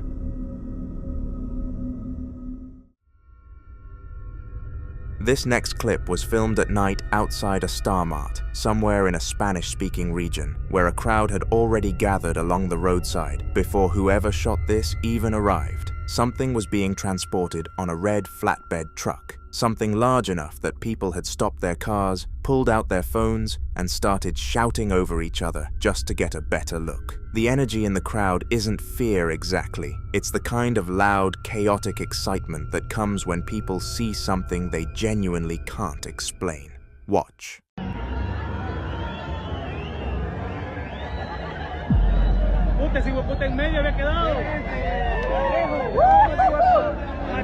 If you focus on the roadway just after the truck passes, you'll notice what appears to be a man suddenly standing in the middle of the road. He doesn't seem to walk into frame from either side. Instead, he appears almost instantly, as though he stepped out from the narrow gap between the passing trucks, or from somewhere that shouldn't have been physically possible. That's the moment that has left viewers divided. Some believe it's simply a trick of perspective. The moving truck temporarily blocks the camera's view, allowing someone already on the opposite side to emerge at precisely the right moment.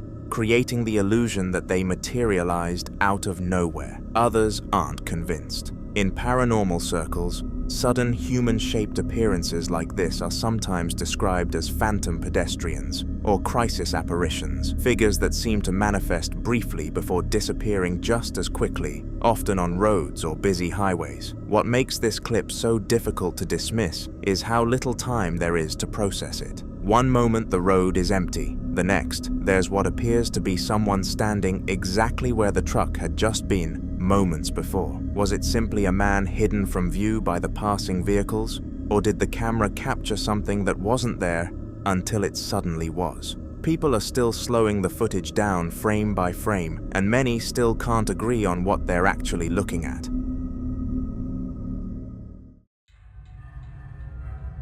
Now, in this next clip, a woman is sitting at a table enjoying what she describes as the best brigadeiro of her life, a late Mother's Day treat from a local dessert shop, when something she didn't notice in the moment makes its way into the footage. She's relaxed, cheerful, talking directly to the camera as she unwraps a small gift that came along with her order, a compact mirror. Nothing about her energy suggests anything is off. Watch. Gente, eu vou comer com vocês o melhor brigadeiro da vida, que é da doceria da Lulu. E olha que bonitinho que eu ganhei no Dia das Mães, atrasado, mas ela me deu. É espelhinho de bolsa, deixa eu abrir e mostrar. Olha, que lindo. Deixa eu abrir. Ai, meu Deus. Amei. E agora vamos provar. Eu sou, tipo assim, viciada nesse brigadeiro dela. É simplesmente o melhor brigadeiro que eu já comi na minha vida. Nossa, gente.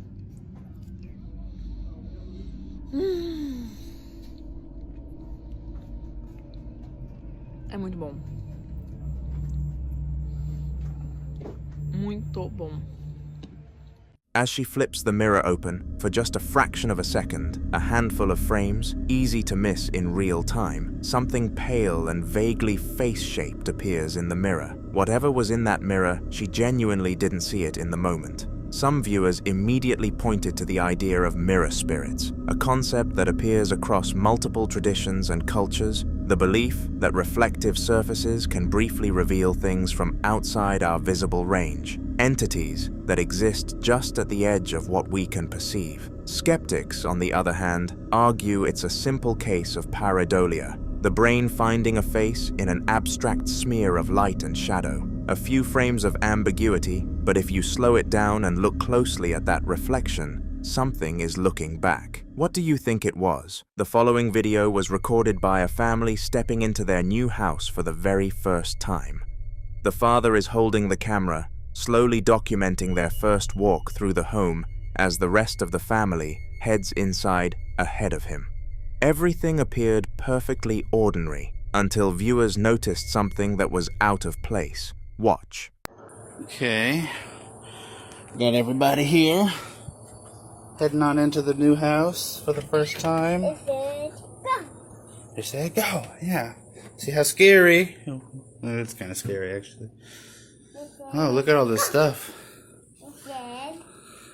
Dollhouse for you, Salo.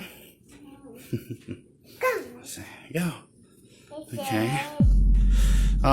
This kitchen's pretty nice. Ready? I'm ready to go out with Mom. Go close the door.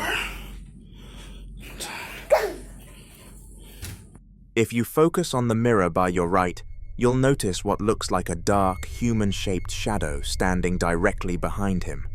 The unsettling part is that it can't be one of his daughters. By the time the reflection appears, both girls have already walked past the mirror and are standing farther inside the house. There shouldn't be anyone behind him. But what many viewers found even more disturbing wasn't the shadow. It was the youngest girl. Without anyone prompting her, she repeatedly says, "Scary," over and over again. Some dismissed it as exactly what children do in unfamiliar places. New houses can feel intimidating, especially when they're empty, dimly lit, and full of echoes. Others believe moments like this deserve a closer look. As for the mirror itself, mirrors have long occupied a unique place in supernatural folklore. Some traditions describe them as symbolic thresholds or reflective surfaces where unexplained figures are more likely to appear, while others view them simply as objects capable of creating convincing visual illusions under low lighting. Whether the shadow was a trick of perspective, a reflection the family didn't notice, or something that greeted them before they even unpacked. One detail remains difficult to ignore. Before anyone mentioned seeing a figure, the little girl had already decided there was something about that house she didn't like.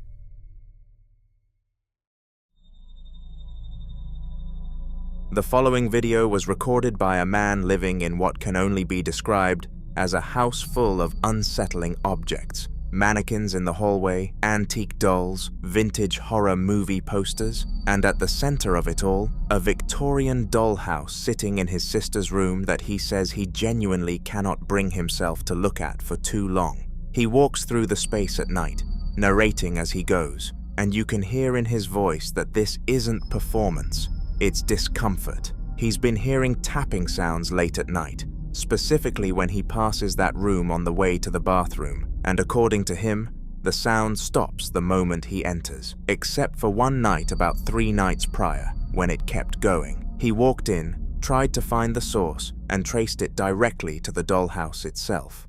Watch. Okay, so the other thing that really creeps me out,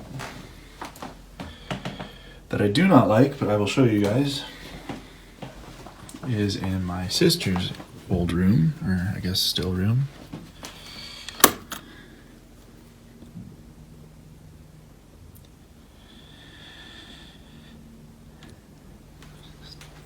Dollhouse.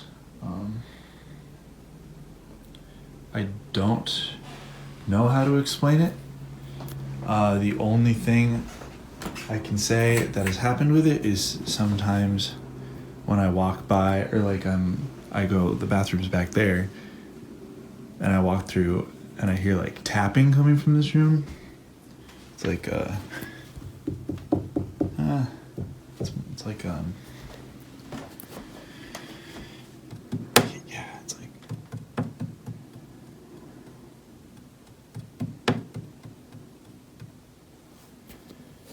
and I know it's coming from like this room, and so I come in here and then it usually stops, except for like maybe 3 nights ago, like the tapping kept happening, and I came over and I was trying to figure out like where it was coming from, but it was coming from this dollhouse and I don't know where, and it hasn't done it since. Like, why is it so intricate? It's like,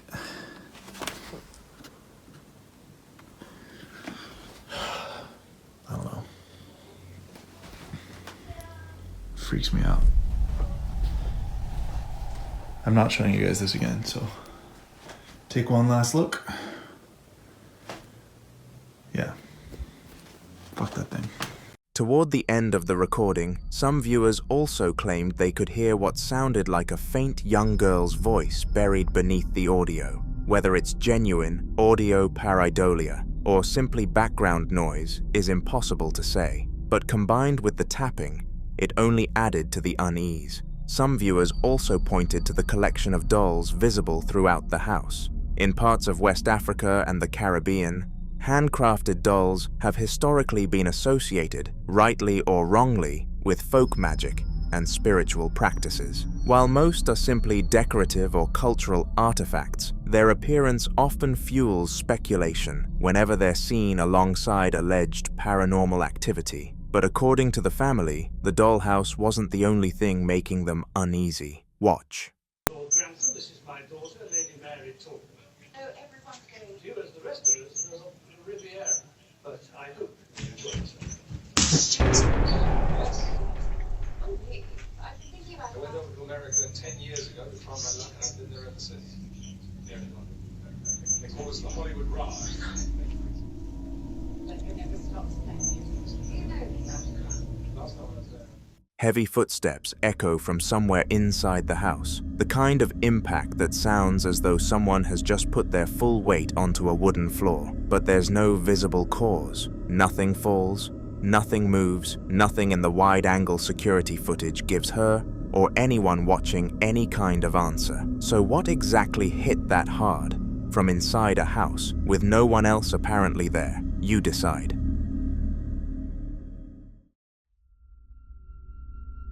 Now in this next clip, a man who works at what appears to be an industrial facility decided to stay late one night. Not because he had to, but because something about the place kept pulling him back. He'd already noticed things before this recording. His radio had been jumping with static, which he says is usually a sign that something is close, and the temperature in the break room had dropped noticeably enough to stop him in his tracks. He's wearing work gloves, holding his camera, and his voice is raspy and low as he moves through a long fluorescent-lit hallway and into one of the facility's break rooms, a cluttered industrial space with metal lockers, stainless steel countertops, and trash bags piled against the walls. He admits out loud that he's nervous. He can feel something in there with him, and then he notices his Apple Watch.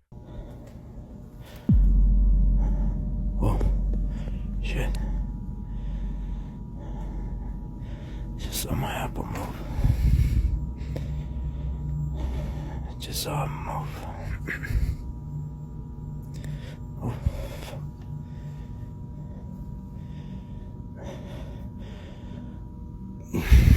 What do you want? Who are you? Ooh.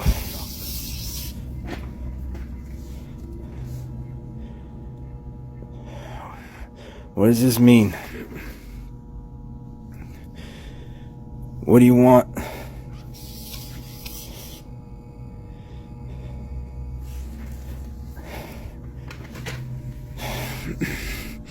Why are you playing games?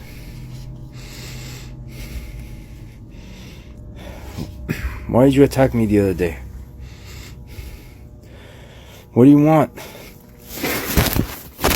First the apple, then the cup begins moving by itself, while he continues trying to communicate with whatever he believes is around him. To paranormal investigators, this sequence is particularly intriguing because the movement appears to follow direct interaction. In many alleged haunting cases, investigators believe that attempting communication can sometimes trigger a response, especially if the reported activity is associated with an intelligent haunting rather than a residual one. Objects moving shortly after questions are asked are often interpreted as attempts at non-verbal communication, with some researchers suggesting that small, lightweight items are easier for an alleged entity to manipulate than larger objects. Another detail, often mentioned in paranormal circles, is the combination of experiences leading up to the movements. Sudden cold spots, unexplained radio interference, and an overwhelming feeling of being watched are among the most commonly reported claims preceding alleged physical manifestations,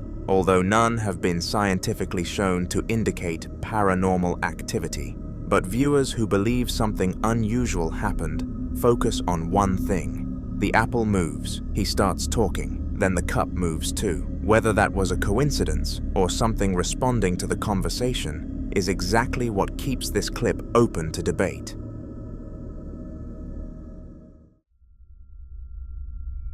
This next video comes from a man who says something got into his shed while he was away, and whatever it was, it didn't just leave quietly. He's been filming himself outside at night, shaky camera pointed upward into dark tree branches, voice already strained before he's even made it through the door.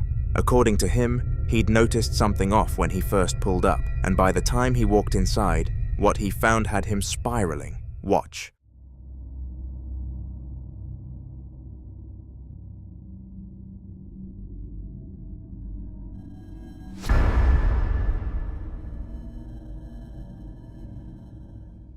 The CCTV footage shows the shed door closed. Then, across a 5-second gap in the recording, it's sitting open by several inches with nothing on camera to explain it. No figure, no gust, no visible contact. And when he finally walks in and turns the light on, the shed is ransacked. Tools, clothing, and a power sander thrown into disorder. But what frightened him most wasn't the mess. It was what happened when he went back inside for a closer look.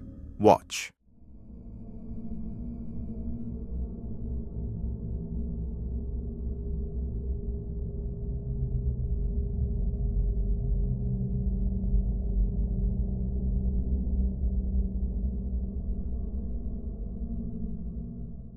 If you look closely, you'll notice what appears to be a pale face peering from inside the shed. Some viewers dismissed it as pareidolia, the brain's tendency to see faces in random shapes, especially in dark, cluttered environments. Others weren't convinced. Across paranormal folklore, one of the most commonly reported experiences is the peeking apparition, an alleged entity that reveals only part of its face from behind a doorway, corner, or object before disappearing again. Paranormal researchers often describe these brief appearances as observational behavior, claiming the figure seems more interested in watching than interacting directly. Whether that's what this camera captured, or whether the face is nothing more than shadow and coincidence. One unsettling question remains: if something really was hiding inside that shed, what was it waiting for him to do next?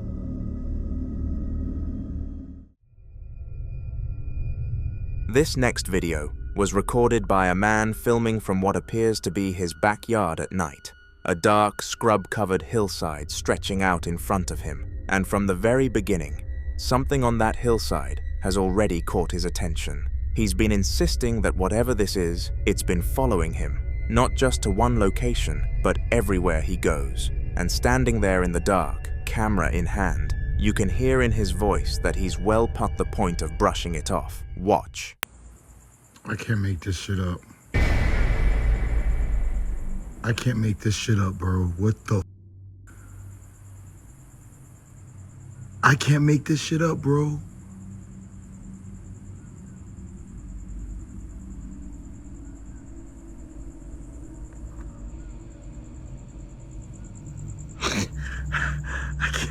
I can't make this shit up, bro. What the is that?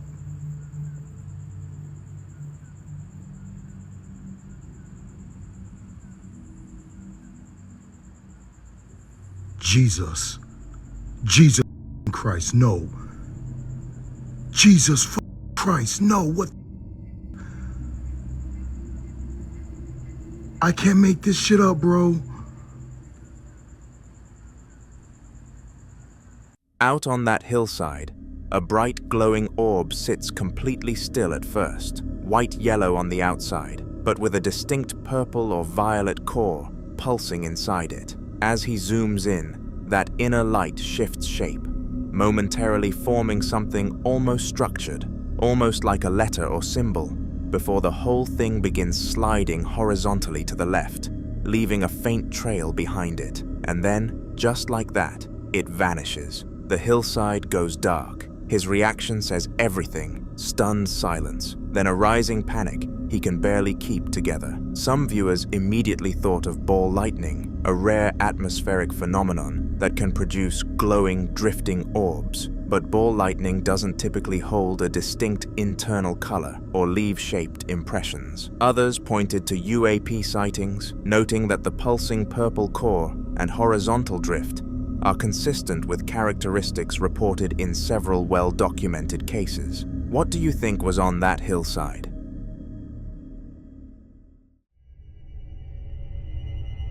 This next video was recorded at around 11:30 at night by a woman who had just gotten home and noticed something immediately off. Her bathroom light was on inside the house, even though she was almost certain she'd left it off. She went in, switched it off herself, watched some TV, and thought nothing more of it. Then she stepped outside to check the mail. That's when she stopped.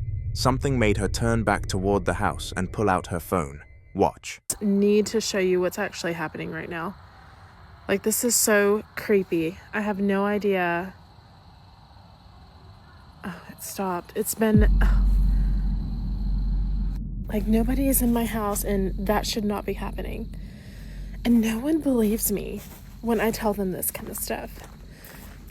The bathroom window, visible from the driveway, flickers on, then off, then on again, then dark, with no one inside operating the switch. She's standing right there in the driveway, in the pitch black, telling you directly, nobody is home, and that light should not be doing that. But many viewers noticed something even stranger than the light itself. If you look closely at the window, there appears to be the faint outline of what looks like a young girl standing motionless, facing directly toward the woman filming. The shape doesn't seem to move, it simply watches. Reports of flickering lights are among the most commonly described experiences in alleged hauntings, though faulty wiring, loose switches, and electrical fluctuations remain far more common explanations. The apparent figure in the window has sparked even more debate. Some believe it's nothing more than reflections on the glass or pareidolia, the brain interpreting shadows and patterns as a human face.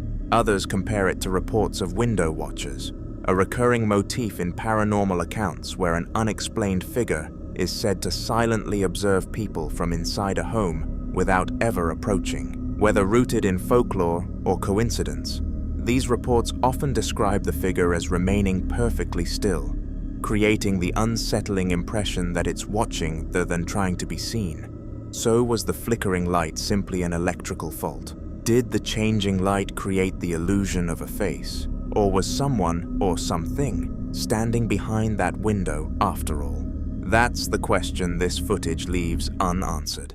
The following clips come from what appears to be an ongoing series of recordings made inside the same home, a lived-in apartment with children's drawings on the walls, toys scattered on the floor, and a security camera running through the night. According to the person behind the camera, the activity has been escalating across multiple incidents, and he's been documenting each one. In the first clip, he's decided to investigate a disturbance in the dark, despite his wife warning him not to. He gets out of bed, moves through the house with his phone as a light source, checks a wardrobe, finds nothing out of the ordinary, but the security camera feed running in the corner of the frame tells a different story. Watch.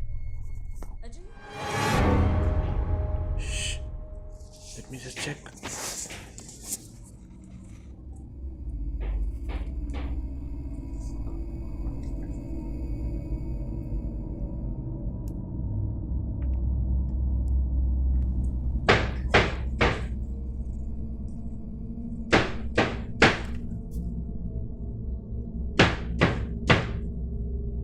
It's coming from the cupboard.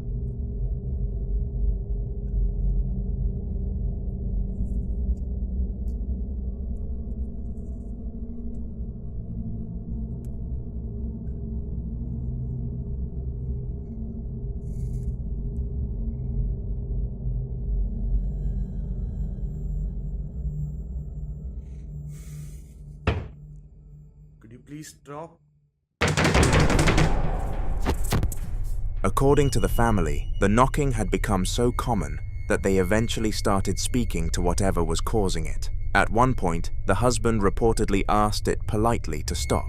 Instead of quieting down, the knocking grew louder and more aggressive, leading some viewers to speculate that whatever was behind the sounds seemed to react to being acknowledged. Another night, the disturbances returned. Once again, he woke up to a strange noise and left bed to investigate, expecting another false alarm. Instead, he got the scare of his life. Watch.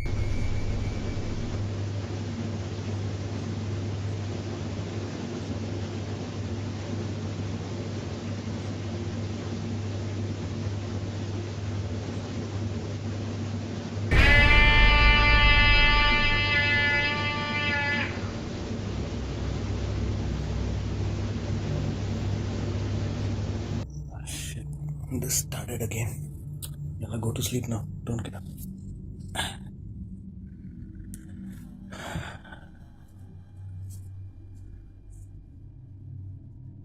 It's almost the same time.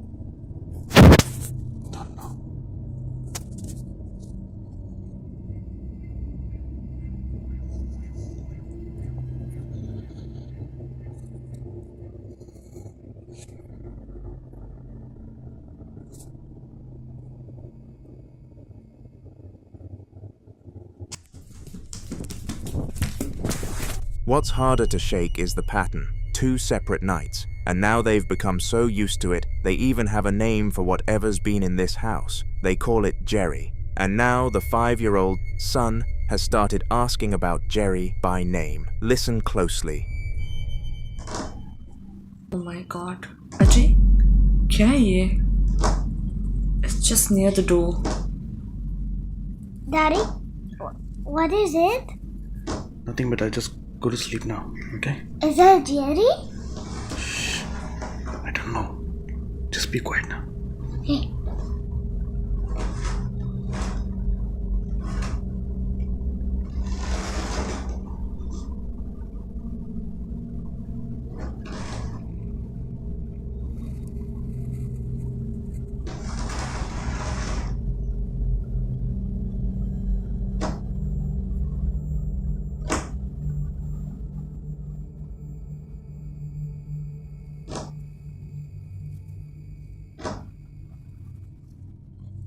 Please, I beg you. मत जा. Don't go. Listen to me. It's okay. Just be quiet.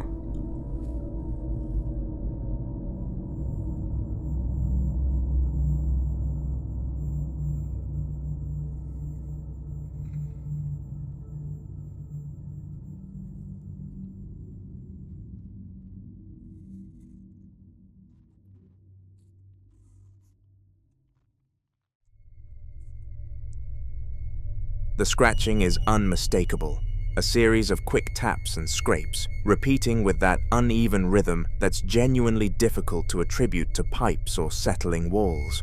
And then the moment the father gets up to check, it stops completely. That detail alone is what gets under people's skin, because an accidental sound doesn't respond to presence. A named entity that a child has come to know casually, that scratches at a door and goes quiet the second someone moves toward it. That's a different kind of unsettling entirely. The 4th clip is silent again, and it documents something more subtle. A lamp with a black and white geometric pattern, filmed on the static security camera in the early hours of the morning, turning on and off by itself in an empty room. Watch. I just have no words.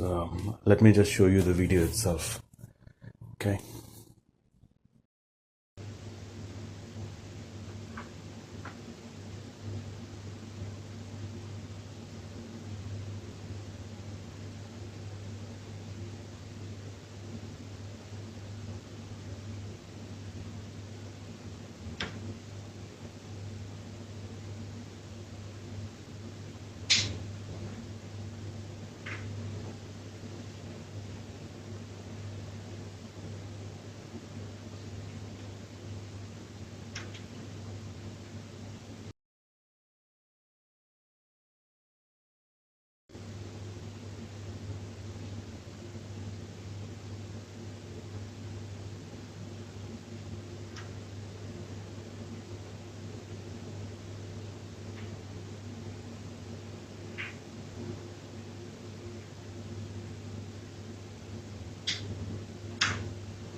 When he went back into the room, viewers noticed what appears to be a shadowy figure moving behind him, following his path through the room before disappearing from sight.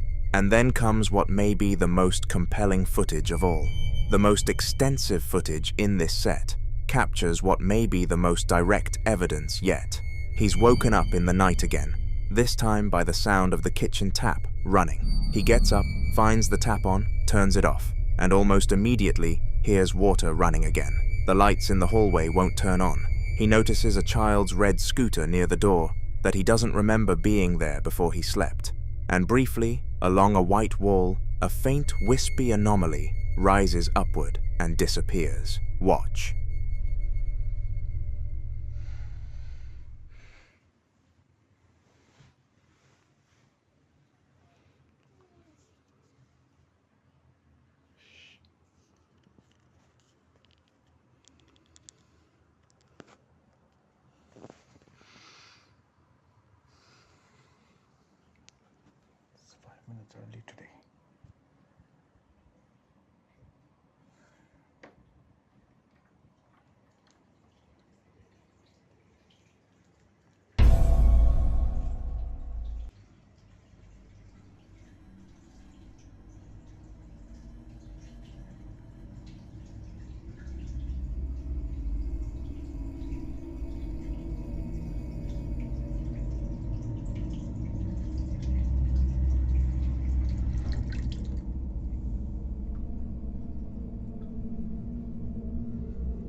okay.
The security camera footage recorded earlier that same night fills in what the first-person view couldn't capture. A dark, translucent shadow figure moves across the living room, pushing the scooter, then walks away as the scooter continues rolling on its own. The figure reappears later, crossing from the hallway into the kitchen, and moments after it enters that space, the sound of the tap turning on begins. That sequence, the figure entering the kitchen, followed immediately by the water, is what a lot of viewers find most difficult to rationalize away. Some believe shadow figures of this kind represent a conscious presence, something with intent rather than residual energy, a distinction that matters because intent implies awareness of the people living there. Others point to the misplaced scooter, the unresponsive light switches, the child who already knows the ghost's name, and suggest that whatever is in this apartment has been making itself comfortable for a while. The family seems to know it. The 5-year-old isn't even scared yet, and that might be the most unnerving detail across all of these clips. Not the blurs, not the lamp, not the shadow pushing a toy across the floor, but the fact that a child has simply accepted it as part of home. Whether this is one presence or several, whether Jerry is a name given to something ancient or something entirely modern, the footage keeps coming, and whatever is in that apartment doesn't appear to be going anywhere.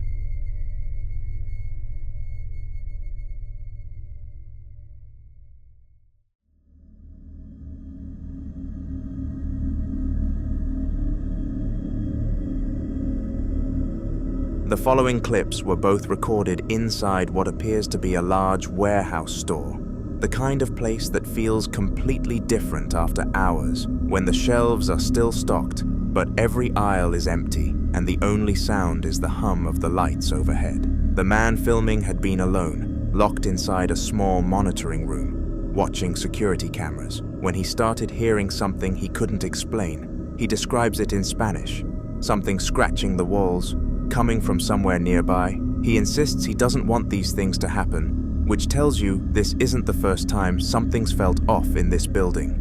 Watch closely. Raza, estaba yo aquí monitoreando las cámaras en un cuarto encerrado y se escuchó como si alguien estuviera rascando la pared. Ya, no, de verdad, ya no quiero que pasen estas cosas. ¿Qué fue eso?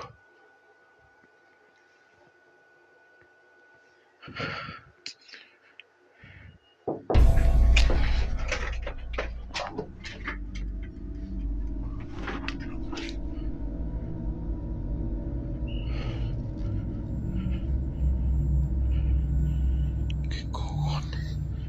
¿Qué mierda fue eso?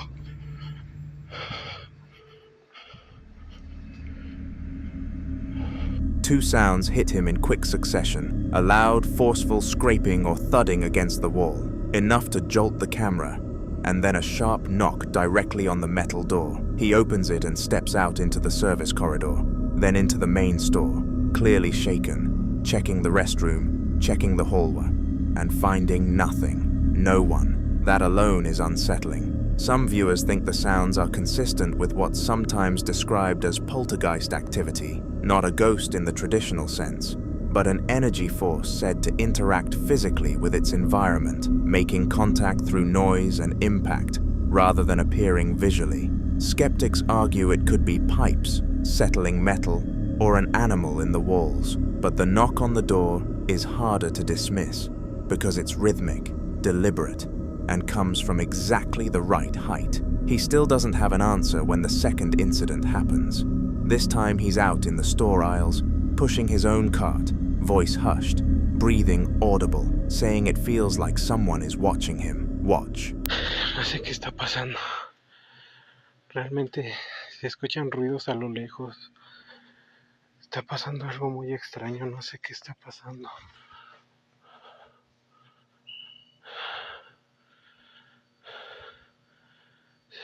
Se siente como si alguien me estuviera observando. No lo sé. No mames.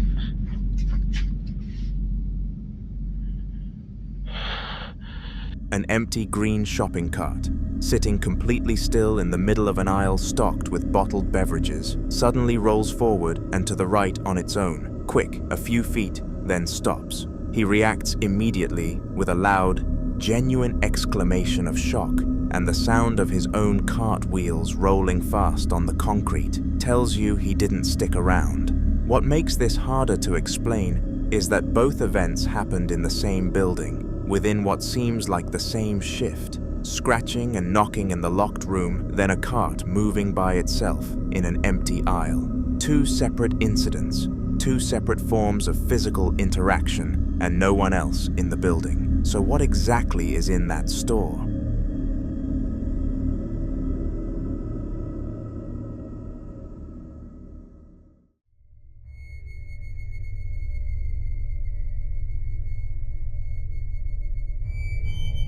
This next clip comes from a night investigation inside the ruins of St. Mary's Church in Colston Bassett, Nottinghamshire, a site that traces its origins back to the 12th century and has drawn paranormal investigators for decades, some of whom claim to have encountered demonic activity within its crumbling stone walls.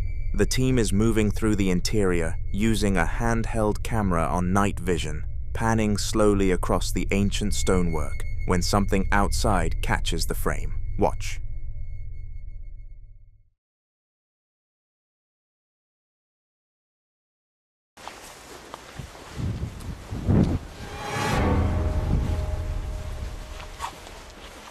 Just the same as what it says at the front. In the right-hand section of a large window opening divided by a central stone pillar, a dark vertical shape appears, moving quickly from right to left, passing behind the pillar and then simply vanishing before it clears the other side. The team insists all members were accounted for at the time. Some viewers think it's residual energy, the kind of repeating imprint that old religious sites are said to hold. Others believe it's something more aware, something that knew the camera was pointed at that window. Either way, it doesn't wait around to be identified. What exactly passed through that window frame?